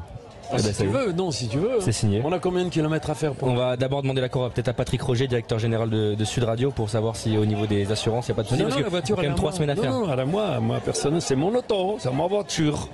Que personne il monte dans ma voiture et tout. Non, c'est vachement attachant. Et alors après, celui qui veut vraiment jouer, quoi, rouler, il peut s'exprimer avec une auto, une Porsche, Ferrari. Ouais, tout à fait. Alors je devrais peut-être pas dire ça à la radio, mais si vous voulez vous exprimer, il faut pas une Porsche, il faut une Ferrari, il faut une vraie voiture de course. On a notamment Caterham qui est implanté sur le pôle mécanique, qui propose déjà des formules, alors à la fois pour l'essai, pour l'achat, ils ont un concept de compétition qui est énorme. Vous achetez une Caterham Academy, vous avez la saison de course comprise. Ah bah très bien. Et à la fin de la saison, vous revendez la voiture, vous n'avez même pas perdu d'argent parce que c'est une voiture qui est tellement, on va dire, fiable, basique, mais très performante. Et donc voilà. Après, on a des teams qui ont des GT4, qui ont des Formule 4. Et si vous voulez vous exprimer sur circuit, ça sera beaucoup plus simple qu'avec une Ferrari qui est très bien pour aller au casino à Monaco, mais sur circuit, c'est clairement pas adapté. C'est tout. Les routes de l'été avec Gérard Klein sur Sud Radio. Parlons vrai. Les routes de l'été Sud Radio. 10h midi, Gérard Klein. Et Clarisse Automobile sur les ailes avant, droite et gauche de l'ADS devant moi. Voilà. Donc maintenant, à ma gauche, un jeune homme grand, une jeune femme grande. Vous êtes tous grands. Il y a que des grandes personnes, des personnes grandes ici. C'est marrant. En taille, j'ai vu. Et alors, qui êtes-vous et que faites-vous? Je sais que c'est écrit, mais bon, c'était vachement bien préparé par Julie. Vraiment. Julie Brionne, qui ne veut toujours pas parler, bah ça c'est pas grave, mais qui a quand même son super t-shirt avec Alès écrit son fond d'or. Donc, il est vraiment bien. Elle est partie. Ah bon, il est parti. Bon, on est tranquille alors. Elle est là, elle est là. Voilà. Oh, alors. Non, rien. Paris-New York. Alors, dis-moi. Monsieur ou mademoiselle, la demoiselle, peut-être les filles d'abord. Ah si, les filles. C'est fini ça, c'est fini ce temps-là. Non, bah, il faut que ça recommence. Les filles d'abord, vas-y. Carolisa, je suis la conservatrice des 3 musées d'Alès Agglomération. 3? Ouais, on va parler un peu culture. On a un musée d'art moderne. Oui, mais les cochons, la nourriture, ça pour moi c'est la culture aussi. C'est une forme de culture, et c'est vrai que la culture des musées, des fois, c'est un peu plus refroidissant. Hier, on est arrivé dans un endroit. Non, c'est vrai, je suis sérieux. Moi, je dis que la vérité. Au musée du Gévaudan, quand on est arrivé la veille, on était un peu enfermé entre 4 murs et tout, et tu te dis oh là là, mais qu'est-ce qui va se passer, tu vois. Et puis finalement, les choses avancent. Mais c'est vrai que on va parler un peu culture, une autre forme de culture, des fois un musée on n'y va pas forcément quoi. On n'y va forcément. Enfin, je me suis enfermé dans un piège, mais on n'y va pas forcément pour se marrer. C'est ça que je veux dire. C'est que c'est jamais très gai. Alors ça dépend, par exemple au musée du Colombier on a un escape game actuellement pour les jeunes et les moins jeunes. Bon, on n'enferme pas les gens dans le musée non plus parce que du coup il y a quand même des conditions patrimoniales de conservation. Ouais. Mais voilà, il faut trouver les octoclés, il y a tout un système, il faut réfléchir et ça prend bien au niveau avec les ados. Ah ouais. Donc si cet après-midi vous savez pas après le tour automobile, vous pouvez venir faire un petit escape game avec nous. Ça c'est dans le musée d'archéologie et de beaux-arts au centre-ville, le musée du Colombier. Et puis dans l'autre musée d'Alès, musée-bibliothèque Pierre-André Benoît, on propose une exposition sur Georges Braque, donc un des plus grands artistes internationaux. Une rétrospective de toute son œuvre graphique, donc l'œuvre gravée, dessinée et les livres d'artistes. De Braque, et pourquoi vous avez ça ici ? Alors, deux raisons. D'abord parce que c'est le 60e anniversaire de sa disparition le 31 août. On ne parle que du 50e anniversaire de la disparition de Picasso, mais en fait on oublie qu'il y a Braque 10 ans avant qui était décédé. Ouais. Et puis parce que Pierre-André Benoît a travaillé avec Georges Braque, ils étaient amis et ils ont fait 22 livres ensemble. Donc les Alésiens le savent, mais les touristes pas forcément. Et donc du coup on a une collection, on a plus de 25 œuvres de Georges Braque dans le musée. Et on a des prêts là qui viennent du Centre Pompidou, de la BNF, musée de Belfort, musée de Dieppe. Enfin voilà, je ne vais pas tous les citer, mais énormément de prêts. Et donc on présente presque 200 œuvres, des lettres, des manuscrits, des petits livres, des plus gros et des gravures. Pendant combien de temps ? Jusqu'au 29 octobre. Donc ça a commencé il y a à peine un petit mois. Et donc c'est jusqu'au 29 octobre à la fois pour avoir les touristes et puis que les Alésiens et les enfants, parce que tout à l'heure vous disiez on va pas spontanément au musée. Non mais c'est vrai. Mais chez nous les enfants viennent beaucoup. Les écoles, les enseignants sont très mobilisés et savent qu'ils vont trouver des œuvres. Ils n'ont pas besoin de se déplacer jusqu'à Lyon, Paris ou Marseille. Les œuvres viennent à eux à Alès. Ouais. Donc l'année dernière on a fait Jean Arc, on a déjà fait Dubuffet, Picabia. Enfin on fait des grandes expos tous les ans. Et comment vous les trouvez ? C'est vous ? Bah alors on les monte, ouais, on réfléchit. Qui cherchez ?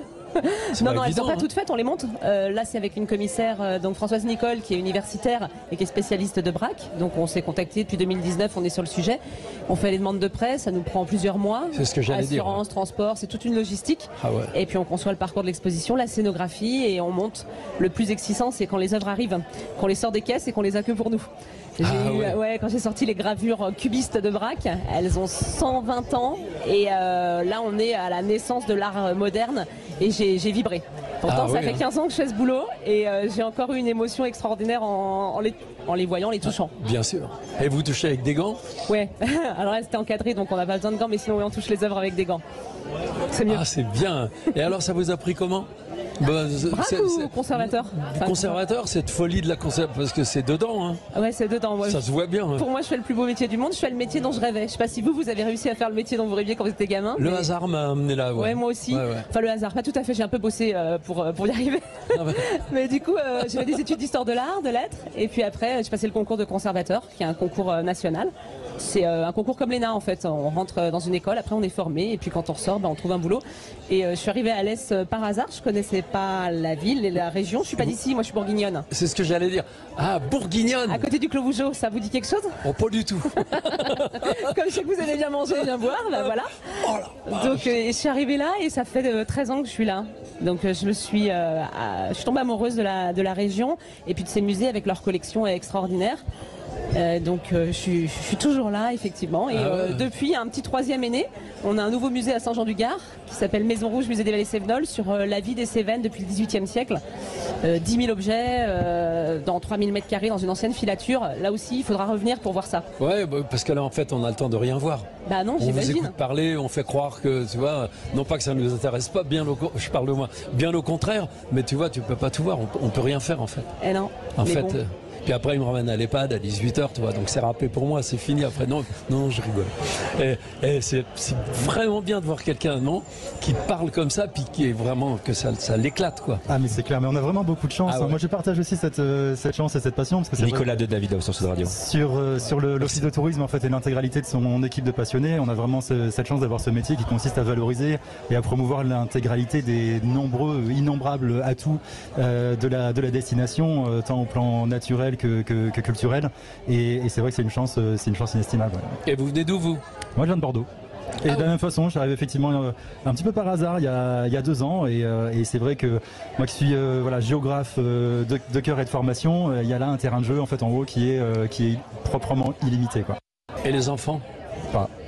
Non. Sans. Il y a eu une belle alliance, une belle alliance là. Ah ouais, non, pas d'enfants. Mais c'est bien d'arriver à... Non, mais la bourguignonne qui arrive ici, c'est quand même complètement différent, non? Bah ouais. Ah bah, le climat. Bah le climat, tout, les vignes, ce qu'on a dans l'œil quand on Après, est. je trouve toujours, il y a toujours des vignes. Moi, s'il y a des vignes, je suis heureuse. Ah. Ouais, quand je vais dans un coin de France, là, j'étais en vacances en Touraine, j'ai fait les châteaux de la Loire, j'ai vu les vins d'Anjou, c'est bon. Moi, je vois des vignes, je suis bien. Ah, c'est drôle. Et alors pourquoi? Parce que c'est graphique, une vigne. Oui, et je vois comment elle est coupée, elle est entretenue, la hauteur, les espacements entre les rangs. Enfin, et je trouve toujours qu'elles sont différentes des miennes, de chez moi. Mon conjoint dit toujours, mais comment vous faites avec une si petite côte sur 30 km pour inonder le monde avec des vins aussi chers? Oh, il est jaloux. J'ai dit, c'est la qualité, ça, chérie. Et qu'est-ce qu'il fait comme travail, lui? C'est le directeur du pôle temps libre, il s'occupe des sports, de la culture et des festivités sur Alès. On s'est rencontrés grâce à notre travail. Ah, c'est bien. C'est mon chef. C'est vrai. Ça l'était pas à l'époque, ça l'était pas. Ah non, les vignes, c'est vachement bien, une vigne. Puis même dedans, quand on circule, quand on marche dans une vigne, ça fait quelque chose. Ça fait de l'effet. Ouais, c'est le travail de la terre et c'est ouais. Voilà. Mais d'ailleurs, on a des viticulteurs qui sont très bien dans le coin. Je sais qu'on va en parler tout à l'heure, donc. Avec qui on va en parler? Il y a quelqu'un qui nous a amené une bouteille qui est à peine débouchée, donc je pense qu'on va parler de vin. Ben venez vous asseoir alors. Bien. Bon alors elle s'en va. Bon la bourguignonne, elle s'en va alors. Ouais. Mais tu restes là, tu t'en vas pas loin.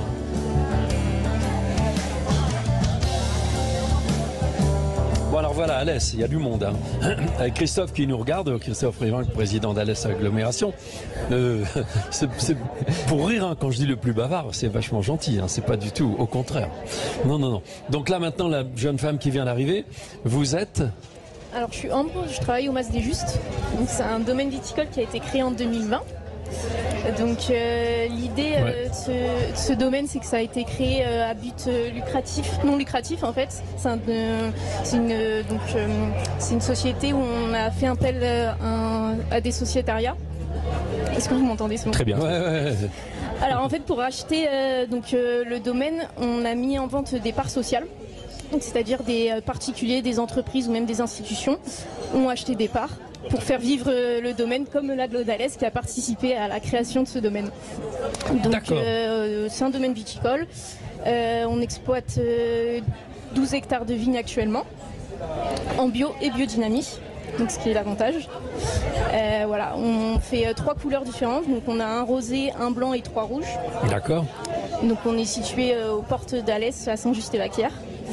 Et maintenant on se tourne sur tout ce qui est le développement touristique en fait du Mas des Justes. Donc l'idée c'est de créer des événements et actuellement le 26 août, j'en parle maintenant, il y a un gros événement qui se prépare au Mas des Justes où il y a un concert le soir, donc à partir de 18h. Vous pouvez venir au Mas, découvrir les vins et profiter d'un moment musical. Très bien, le vin c'est plutôt le soir que l'après-midi ou que le matin à 11h13 du matin, hein, Jamel? Les routes de l'été avec Gérard Klein sur Sud Radio. Parlons vrai. Les routes de l'été Sud Radio, 10h midi. Gérard Klein.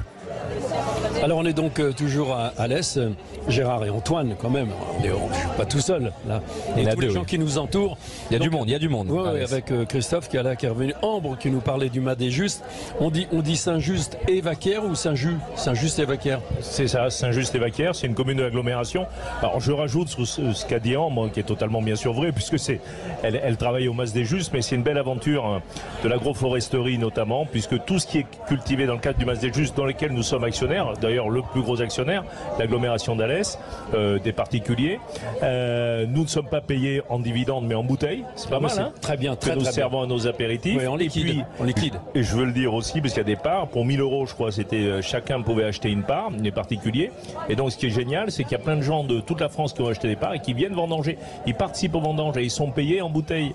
Et donc il y a plein de procédés qui sont sur la biodynamie et d'autres qui sont mis en place. On a réintroduit des abeilles, on a mis des haies, on déforeste plus, il n'y a pas d'engrais, il n'y a pas d'intrants dans ces vignes. Voilà, on est vraiment sur un produit totalement moderne et bio, et donc c'est aussi un laboratoire de développement qui est dans le cadre du plan alimentaire de territoire que nous avons développé avec du tourisme, des sentiers d'interprétation.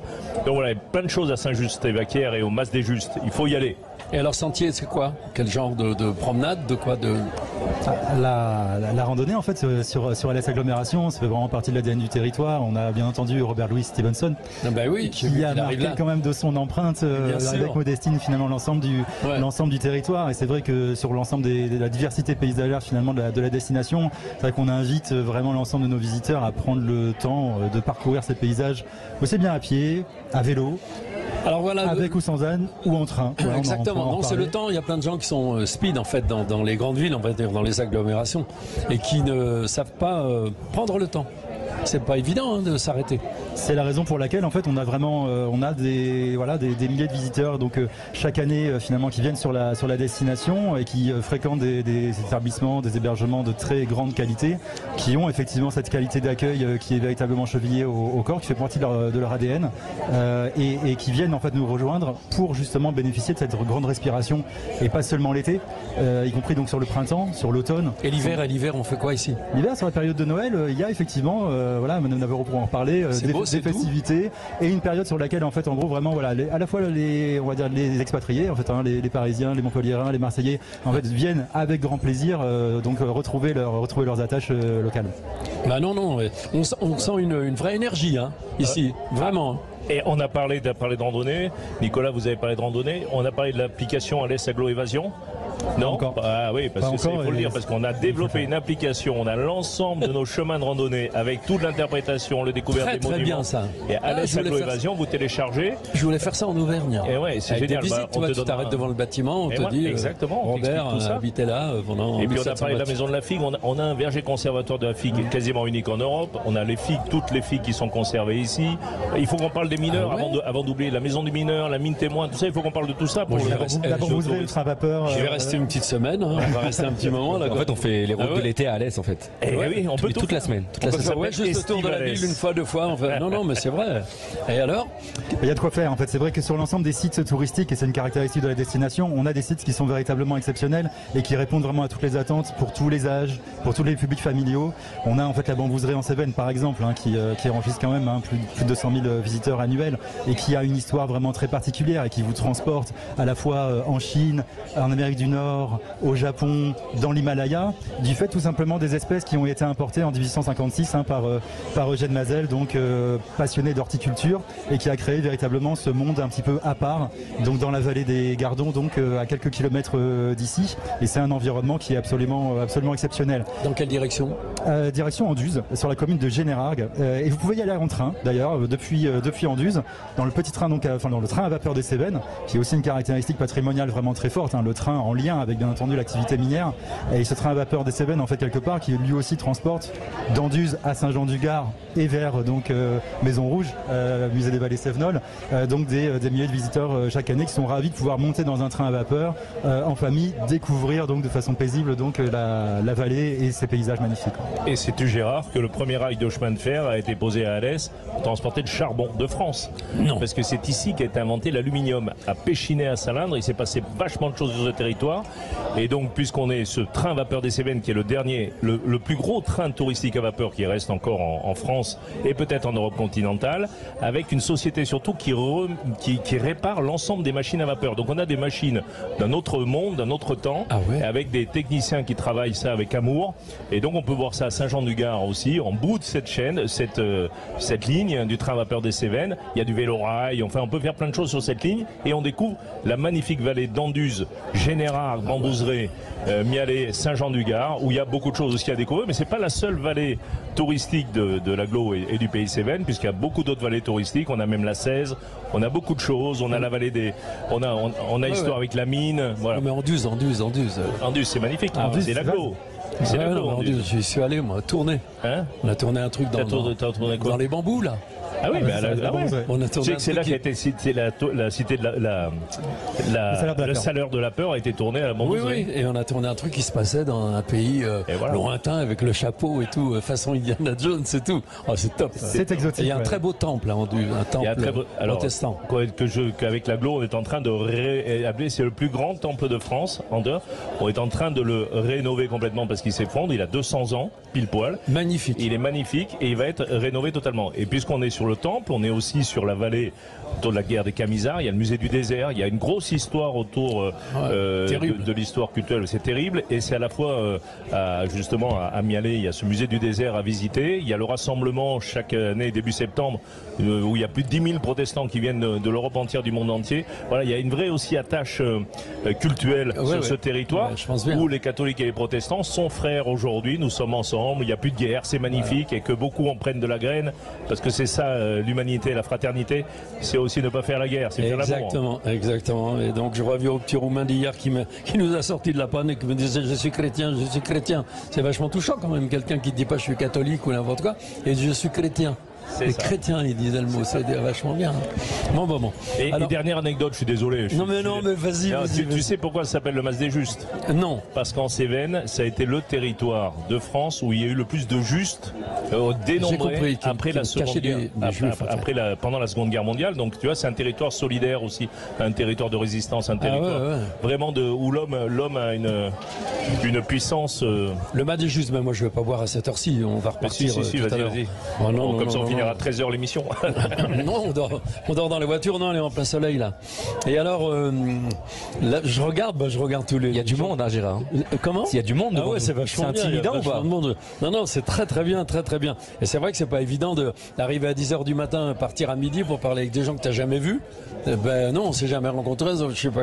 Vous savez, peut-être vous savez qui je suis, j'en sais rien, non. Vous prenez pour quelqu'un d'autre en tout cas.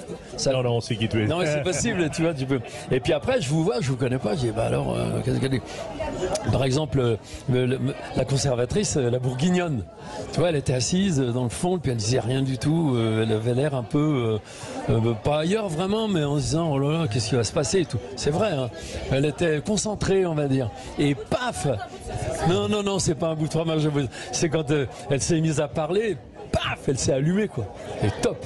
C'est vachement bien. C'est ça qui est bien chez les gens, je trouve. C'est une terre de passionnés ici. Ceux qui travaillent ici sont passionnés. Sinon, effectivement. Sûrement, où vous avez eu la chance de recueillir ou d'accueillir des gens comme ces profils-là, quoi. C'est-à-dire qui sont déjà passionnés. Mais parfois, si tu as un truc en dedans que tu veux exprimer, encore faut-il que autour de toi, ou le territoire, ou des gens comme toi, soient ouverts et t'écoutent en disant, mais vas-y, tu vois, la grande, elle est où? La grande, elle est partie. Qui nous parlait de Koh-Lanta et tout ça, c'est aussi parce qu'elle a été bien accueillie, et puis voilà, du coup elle fait partie de l'équipe, de votre équipe, quoi. Non, c'est vachement important. Alors attends, Cécile, elle est arrivée, mais tu crois que Cécile, elle va parler? Ah non, mais si Cécile parle, tu finis à 14h. Je sais. Tu le sais. Cécile, c'est quasiment une de nos doyennes, hein. Je sais. Tu sais quel âge elle a? Oui. Bon, venez vous asseoir, Cécile. Hier après-midi, on est passé, pour organiser, brancher. Ah bah vas-y.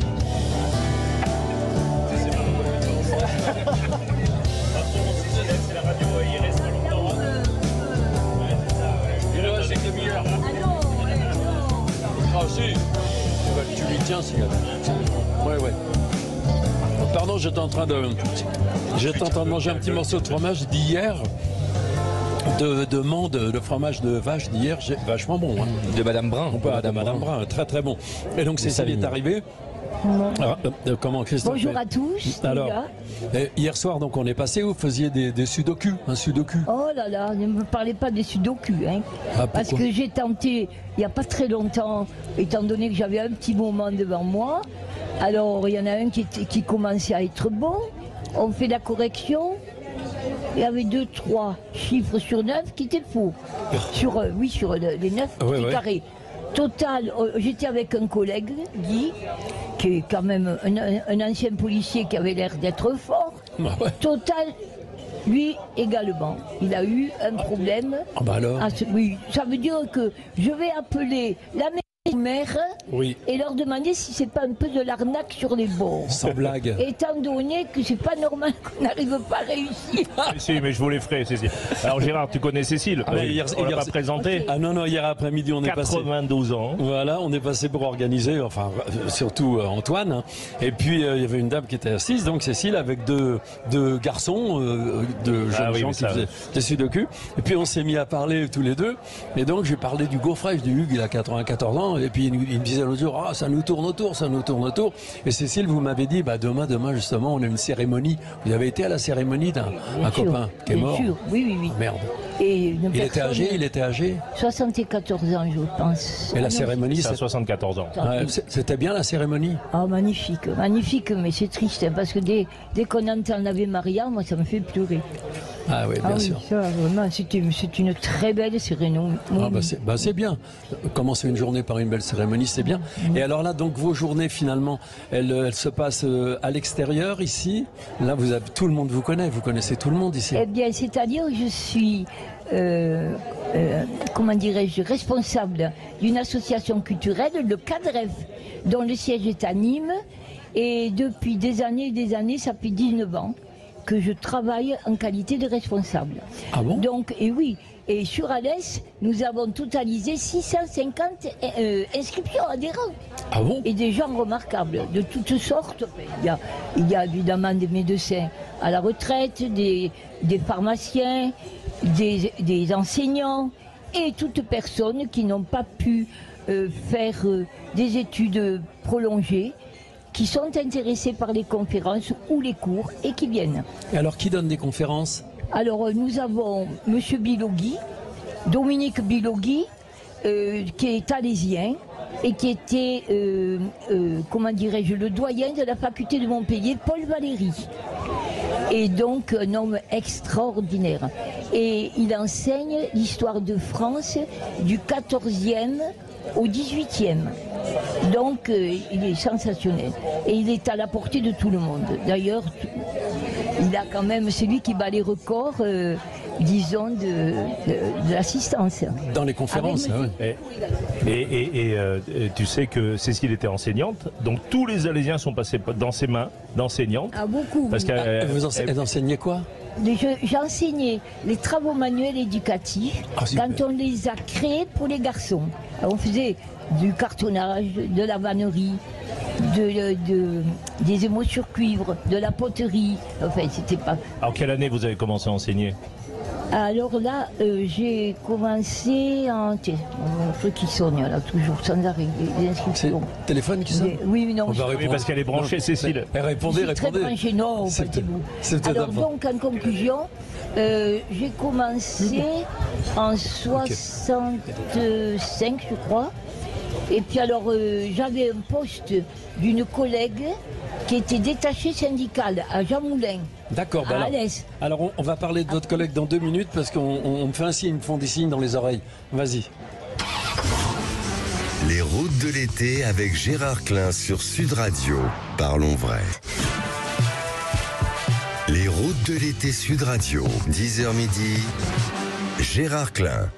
Vous êtes bien sur les routes de l'été en direct du marché du café La Brûlerie au hall de l'Abbaye à Alès, en direct avec Gérard Klein et ses invités toujours. Il nous reste une demi-heure d'émission. Avec une ambiance, il y a du monde, il y a vraiment... Et il fait beau, il fait chaud. Ah ouais, quand on est arrivé hier, on a regardé le bistrot, le café, la terrasse, on a dit ça va être bien, c'est vrai. Hein.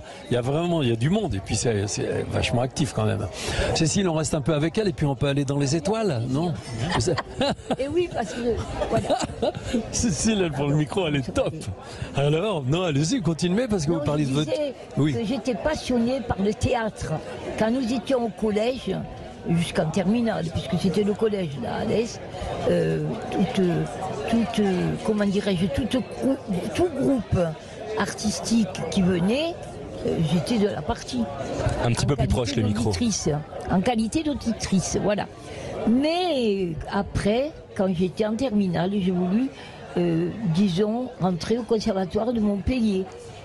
Et voilà, donc j'ai été reçue à l'unanimité, alors que je n'avais pas travaillé en dehors, mais je l'avais en moi. Et il y avait un poème qui était remarquable et que voilà, c'était Dandolo. C'était quoi? Qui était voilà, c'était Venise aux Byzantins demandait un traité auprès de l'empereur, etc. Et je m'en souviens très bien.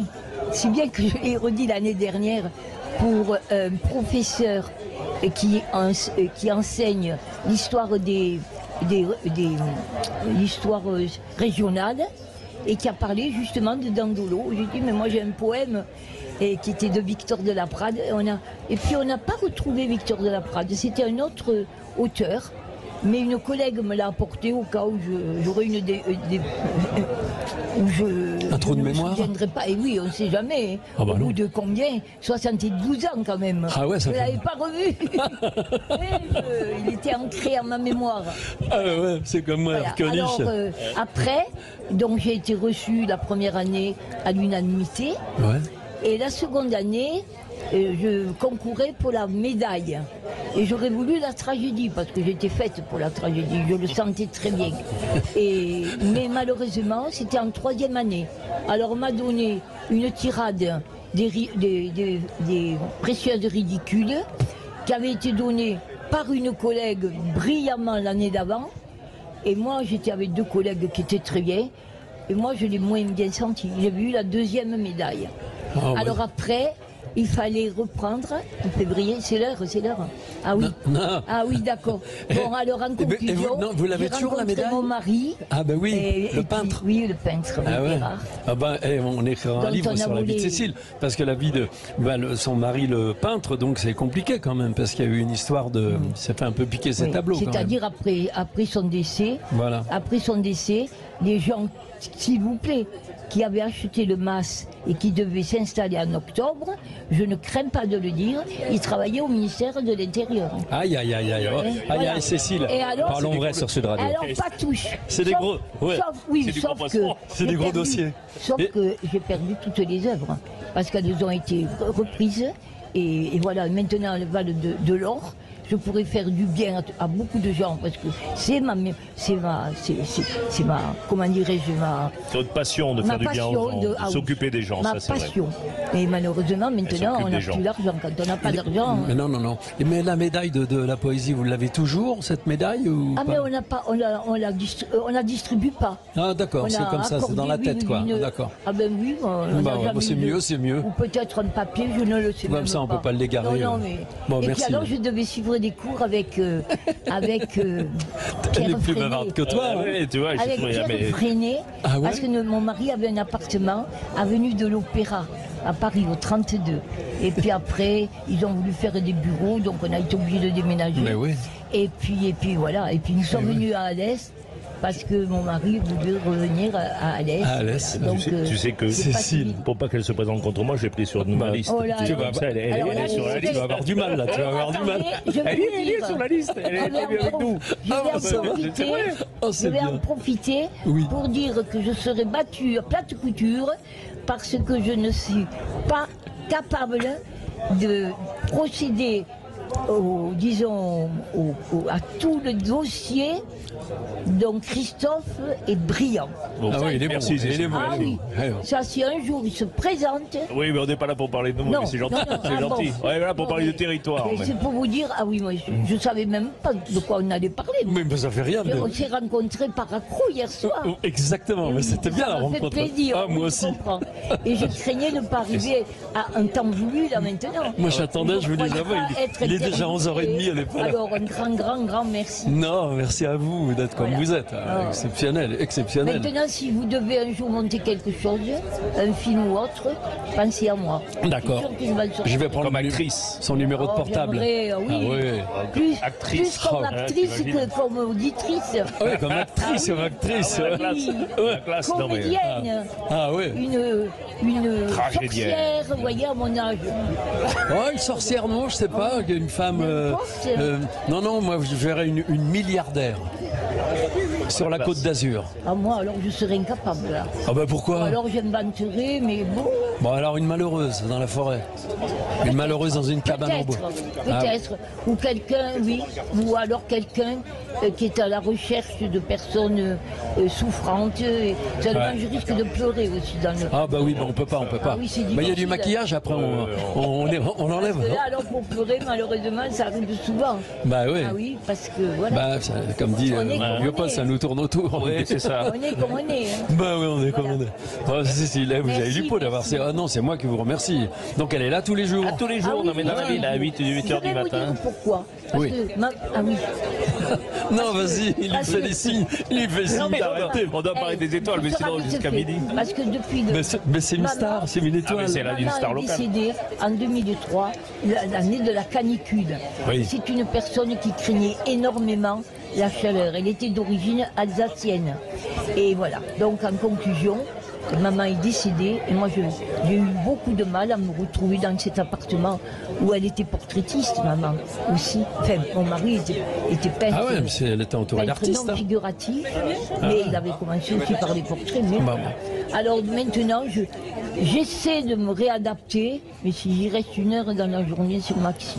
Donc je viens ici, c'est ma maison. Ah ben là, vous êtes bien, elle est bien. Ah oui, très bien. La terrasse est bien, le café est bien. En fait, c'est une brûlerie ici, c'est pas un bistrot, je veux dire. Ah, pas du tout. C'est une torréfaction. Voilà, les gens font du café. Exactement. Derrière, je suis allé voir hier avec la dame, avec la patronne.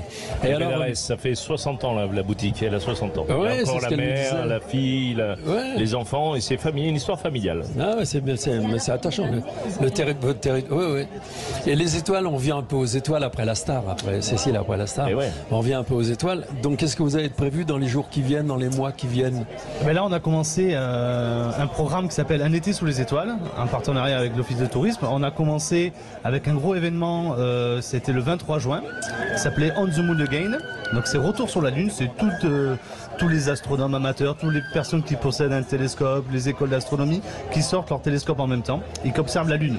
C'est une fois par an, c'est toujours fin juin, début juillet. Donc on a commencé ça au Fort Vauban avec une extinction d'éclairage public.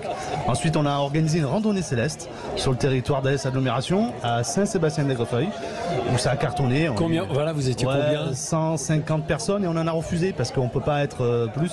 De tous les âges? De tous les âges. C'est une belle randonnée, 1 heure de rando nocturne qui amène jusqu'à la plateforme d'observation. Donc c'est chaussures, sac à dos, la gourde, casse-croûte ou pas? Voilà, le parcours défini. Et il y avait des arrêts avec des contes où ils pouvaient écouter des contes culturels. Voilà. Donc ça s'est passé le 23 juillet. Le 1er août, on a organisé notre première session avec Un été sous les étoiles aussi au château d'Aujac, où il y avait une visite nocturne du château et une présentation du ciel et des constellations. Des légendes de constellations et dégustation de produits locaux. Voilà. Et hier, on était donc à Mialet, sous le ciel des Camisards, à côté du musée du désert, en présentant justement ce ciel étoilé. Et ce vendredi-là, on organise la Grande Nuit des Étoiles, qui est partout en France. C'est le 10, 11 et 12. C'est organisé par l'Association française d'astronomie, dont on fait partie. On est la 26e école de France, donc la 2e en Occitanie. Il n'y a pas beaucoup d'écoles d'astronomie. Et là, du coup, on attend beaucoup de monde. Ce sera sur tout le pôle culturel et scientifique. Il y aura une conférence sur la poussière d'étoiles. Il y aura des contes. Il y aura un lâcher de livres aussi. Le livre gratuit, c'est une association locale qui fait ça. Ça s'appelle Voyage culturel. Ils récupèrent des livres des médiathèques et en fait, ils distribuent gratuitement. Poussière d'étoiles? Poussière d'étoiles? Poussière d'étoiles. Mais on est de la poussière d'étoiles. On va expliquer un peu. Quand on parle de poussière d'étoiles, on parle de beaucoup de choses. On parle de la poussière de comète, de la poussière de la Lune, de la poussière interstellaire. On parle du télescope James Webb.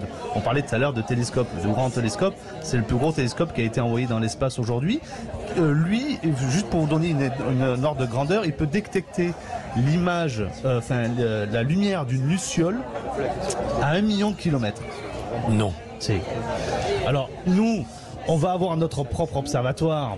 On ne pourra pas faire ça. Lumière, d'une luciole. Ouais, à 1 million de kilomètres. Et alors le procédé, c'est quoi? Comment on avale la lumière? En fait, on l'amplifie. Plus le miroir est gros, plus il collecte de la lumière. Et l'avantage de ce télescope, c'est qu'il est en dehors de l'atmosphère. Nous, le problème, c'est l'atmosphère. C'est l'épaisseur. L'atmosphère qui crée de la turbulence atmosphérique et du coup qui nous brouille des étoiles. Qui nous brouille les étoiles, les images. Voilà. Donc nous, c'est pour ça que sur la vie d'Alès, On a investi sur le projet de l'Observatoire de la vie d'Alès, qui sera un bâtiment technique qui va permettre pour nous, l'école d'astronomie, de faire de la recherche participative. Avec une coupole et tout, quoi. Avec une coupole, un télescope qui fait... ça c'est bien. On a le même télescope que vous avez à la Cité de l'Espace à Toulouse, si vous avez fait l'occasion de le voir. Il y a un 400 dedans, avec aussi une lunette solaire qu'on pourra observer le soleil en direct depuis l'école d'astronomie. Et on a élaboré un petit chemin de randonnée familial qui partira du cœur de ville jusqu'à l'observatoire pour apprendre justement tout ce qui est la biodiversité nocturne, les engagements d'Alès Agglomération sur l'agenda 21, sur beaucoup de choses. En fait, on part du cœur. Tout à l'heure, on va parler, je pense, de la mine témoin. On part il y a beaucoup d'histoires dans notre territoire. On part du centre de la Terre jusqu'aux étoiles, où on est le port des étoiles. Donc on amène ces gens à faire découvrir ce territoire-là. Et c'est tous ces événements qu'on va avoir tout l'été. On a un agenda très complet. Et hier, on a fini à 3h du matin encore. Donc à parler des étoiles, à expliquer ce qu'on voit. Voilà. Et juste pour rappeler, il y a autant d'étoiles dans l'univers que de grains de sable sur toutes les plages de notre planète et les déserts. A tout de suite sur Sud Radio. Les routes de l'été avec Gérard Klein sur Sud Radio. Parlons vrai. Les routes de l'été Sud Radio. 10h midi. Gérard Klein. Allez, on est bien encore un petit moment dans cette émission en direct d'Alès au Hall de l'Abbaye pour ces routes de l'été sur Sud Radio. Avec toi, Gérard, et tes invités, encore un petit moment à partager ensemble. Alors les invités, on regarde tous tout ce qu'il y a à manger sur la table. Personne n'ose venir se servir en fait. Vous devriez venir, regardez. En plus, vous avez apporté des trucs vachement bons là. Ça, par exemple, on l'a pas ouvert du tout. C'était quoi? Alors c'est toujours un moelleux à la châtaigne. Bah ouais. Un pélouse. Le pélouse, c'est le nom de la boque de châtaigne en Cévenol. Voilà. Donc on appelle ça un pélouse au restaurant. Et vous en avez dans les musées des chaussures pour enlever les boques de châtaigne? Tu sais, les chaussures avec sous la chaussure, il y a des pics en ferraille. Bien sûr, à Maison Rouge. À Maison Rouge, au musée des Vallées Cévenol, tu as ce genre d'outils en fait. Ouais. Et d'ailleurs, on en a fait une campagne de publicité. Pour Maison Rouge, notre musée des Vallées Cévenol à Saint-Jean-du-Gard. Ah, d'accord. Très beau musée. Ah oui, non, les chaussures, c'est spectaculaire quand même. On a vu ça à Mende ici, il y en avait aussi là. Non, j'aimerais bien que la Bourguignonne, elle revienne 2 minutes quand même, pas nous parler de la vigne forcément, mais de pourquoi. Ah bah oui, alors du coup alors. En attendant que Carole s'installe quand même, parce qu'on peut pas parler des étoiles sans parler de la mine. On n'en a pas parlé. J'aimerais bien que pendant 2 minutes. Attends, il y a Cécile qui parle en même temps. Monsieur Klein, simplement. Pardon. Non, Cécile. Allez-y. Tout simplement, c'était pour dire que mon arrière-grand-père était luthier à Rome. Mon grand-père maternel, luthier à Montpellier. Et mon grand-oncle luthier à Nîmes. Voilà. Bon, voilà, on va les contacter si on a besoin d'un instrument de musique, mais c'est peut-être un peu tard. Non. Venez, madame la Bourguignonne, s'il vous plaît. Et merci, Cécile, on se retrouve tout à l'heure de toute façon. Non, c'est moi qui vous remercie.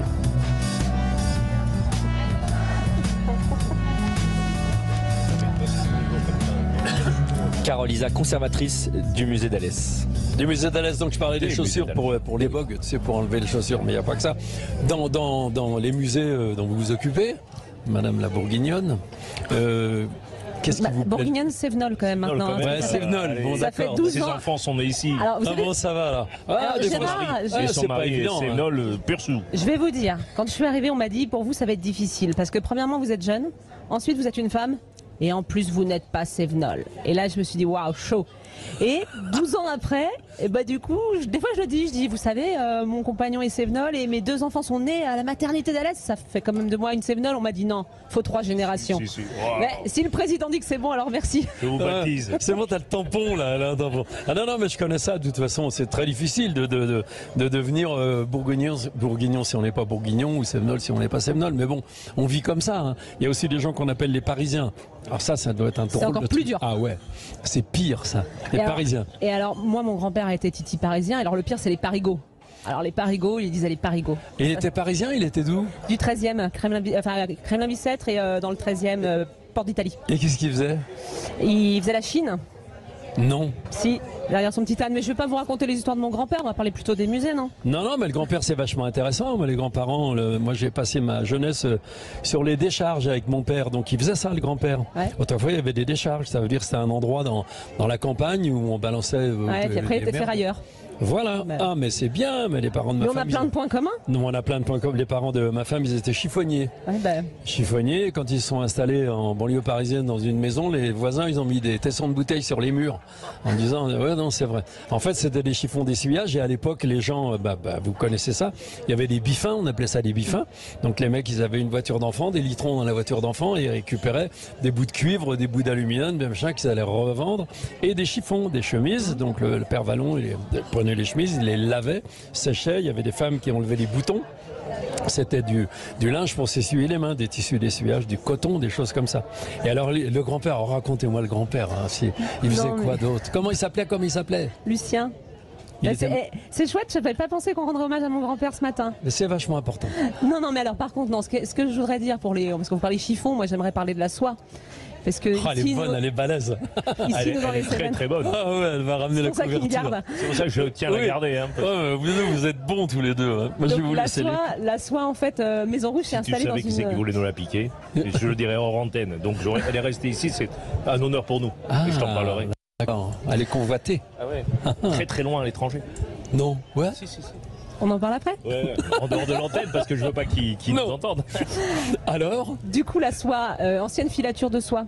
Donc en Cévennes, c'est hyper important au niveau architectural. Vous retrouvez quand vous vous promenez ces grandes baies rondes, des escaliers en fer à cheval, des bâtiments qui font solide cossu et en même temps qui ont abrité des revendications sociales hyper fortes. On parle beaucoup des mineurs, évidemment, hein, la mine témoin, la maison du mineur à la Grand Combe.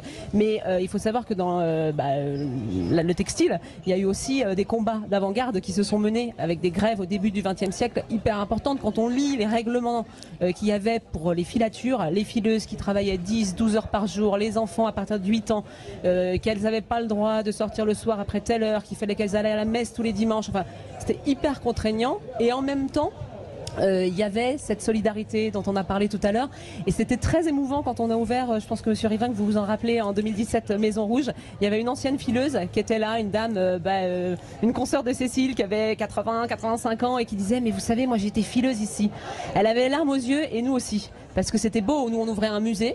On ouvrait un lieu patrimonial avec la mémoire et on avait là quelqu'un qui avait usé ses mains dans ses bassines d'eau brûlante pour dévider les cocons et envoyer la soie aux soyeux lyonnais pour que ces belles dames parisiennes et lyonnaises et autres s'habillent dans de la soie que ici les Cévenols n'ont jamais portée. Très très bien. Et on a encore les dernières usines qui fabriquent pour les très très grandes maisons de couture des bas de très haut niveau. Par exemple, tout le Paradis Latin et le Lido se fournit en bas, ici, dans les Cévennes. Non mais il y a tout ici. Il y a tout. Et on se demande si tu veux des bas, je t'offrirai une paire de bas avant que tu partes. Là, 2 heures ici, tout le monde déménage, la France entière vient habiter à Alès. Pas trop quand même, parce qu'on a notre tranquillité. Hein. C'est ce que j'allais dire, voilà. Non, pardon. Ah non, c'était vraiment bien. Merci, vraiment, à vous toutes et vous tous, merci, c'était vraiment bien. Ah, vraiment. Vous êtes riche, vous êtes bavard, vous en parlez bien, c'est vrai. Accueillant également. Ah ouais, mais une énergie, c'est un tout, quoi. Ouais, une belle énergie. C'est bien, hein, c'est vachement bien. C'est le Sud ingénieux. Ouais, cette énergie-là, on la trouve chez des gens comme vous, quoi. C'est pour ça qu'à la radio, je trouve ça marrant à la radio de faire parler des gens comme vous, quoi. Moi, je dis des gens, alors c'est un peu petit. Quand je voulais faire Va savoir avec mon car jaune, je suis allé voir toutes les chaînes de télé. Je leur ai dit, voilà, il y a un car, il y a des enfants dedans, je vais aller voir des gens. Et je vous jure que c'est vrai, tout le monde rigolait. Ils me disaient quoi? Des gens, je vais aller voir des gens, tu vois. Et heureusement que Jean-Marie Cavada a pris la 5e et il m'a dit, si tu faisais ta télé, tu ferais quoi, toi? Je dis, j'ai une idée, personne n'en veut. Je vais raconter Va savoir, c'est le seul que j'ai vu dans ce métier-là en 40 ou 50 ans. Ça va être vachement bien, manifester de l'enthousiasme. Tu te rends compte? C'est le seul. Bon, c'est tout. On a encore le temps, dis donc. À 57, on a la petite chanson. Antoine, derrière toi, je pense que la jeune femme qui est derrière toi, je ne sais pas si elle te convoite, c'est Cécile qui surveille. 92 ans. Et alors Cécile, vous voulez pas manger un petit truc? On a tout, regardez, on a tous les fromages de la région. Le moelleux à la châtaigne est vraiment sublime. Ah, vraiment. Mais vous en voulez un autre? J'avais soif. Mais le vin pur, je pourrais pas l'avaler. C'est dommage. Ah non, de l'eau. Et alors qu'il est excellent. Excellent, il est bien fait. Il travaille aussi en biodynamique, une chose très, très bon. assez compliquée à expliquer aux gens. Le petit fromage était très Mais c'est vachement bien. Hein. C'est vrai, hein. Ah bah moi, vous parlez une convaincue. Alors, en rouge, je ne bois que du Bourgogne, évidemment, mais sinon en blanc et en rosé, j'aime beaucoup les vins locaux. Ah bon. On a parlé pas mal de culture aussi, on peut parler également sur Alès du patrimoine aussi sportif. Il y a aussi un bon club de football qui évolue en National 2, si je me trompe pas, également un club de rugby sur la radio du rugby. Est-ce qu'on peut parler aussi un petit peu du domaine sportif aussi sur Alès? Exactement, on n'a pas parlé sport, c'est très important. Le sport et la culture, c'est les deux jambes sur lesquelles on veut aider les petits Alésiens à grandir. Au niveau sportif, effectivement, en football, nous sommes en National 2. Nous sommes montés de National 3 en National 2 avec un objectif un peu plus élevé encore. Je rappelle que l'OAC, il est excellent. L'OAC a été l'un des premiers clubs professionnels de France dans le premier championnat de football en 1932. Il y avait le Paris Football Club, il y avait le Nîmes Olympique, il y avait l'Olympique de Marseille. Et Alès en a fait partie. On a été en première division, on était en demi-finale de finale de Coupe de France, on s'est cassé la figure. Et là, on remonte, on a un beau stade, le stade Pierre Pibarot. Et donc voilà, on est excellent en athlétisme avec l'ACA. On a des titres de champion de France en cross-country en nombre, en natation, nous sommes très bons. Nous avons un club en élite en volleyball, nous ne l'avons plus malheureusement. Et puis nous avons le pôle mécanique, je crois que Jérémy, notre directeur, en a parlé. Très bien. Mais c'est un lieu extraordinaire. Ah oui, on en a très bien parlé. Extraordinaire, avec des champions. Et puis nous sommes une terre d'étoiles, on l'a dit, mais une terre de stars aussi.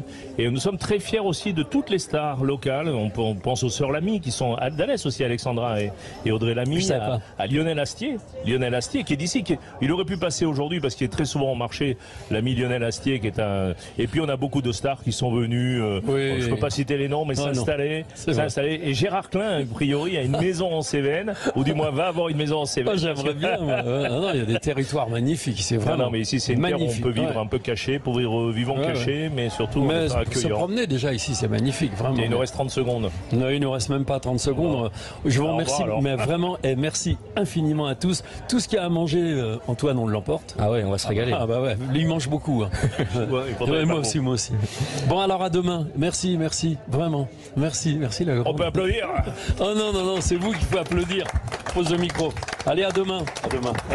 Ah non, à demain on peut pas, il faut à demain pour applaudir. Petits enfants. C'est un boulot à plein temps, le plus beau rôle de ma vie. Et ça commence aujourd'hui. J'ai pas le rôle principal, c'est la vie. Et c'est normal. 1, 2, 3. Quand t'auras 10 ans, moi j'aurai 80 ans.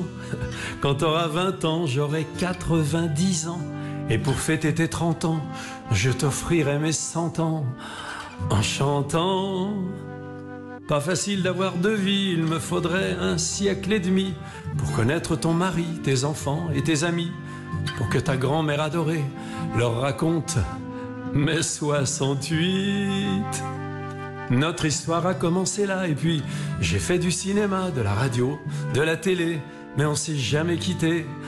Faudra surtout parler d'elle, ta grand-mère est exceptionnelle. T'en fais pas, pépé, je serai toujours là pour parler de toi. T'en fais pas, mémé, je serai toujours là pour parler de toi. C'était Frida et Gérard Klein sur Sud Radio, sa petite fille.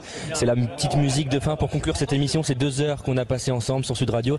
Les routes de l'été, vous connaissez le rendez-vous, 10h midi. On était en direct d'Alès, cette magnifique ville d'Alès dans le Gard. Et demain, on va continuer de prendre la route avec notre petite déj jaune. Sûrement, on aura d'autres péripéties qui va nous arriver. Mais on va descendre et on se donne rendez-vous. Donc demain, 10h midi, on sera dans l'Hérault cette fois-ci. Et tout de suite, c'est les débats de l'été avec Thierry Stenner. Les policiers municipaux et nationaux font-ils face aux mêmes missions et aux mêmes dangers? Vous êtes policiers municipaux ou vous souhaitez juste donner votre avis? Appelez-nous 0826 300 300. À tout de suite sur Sud Radio.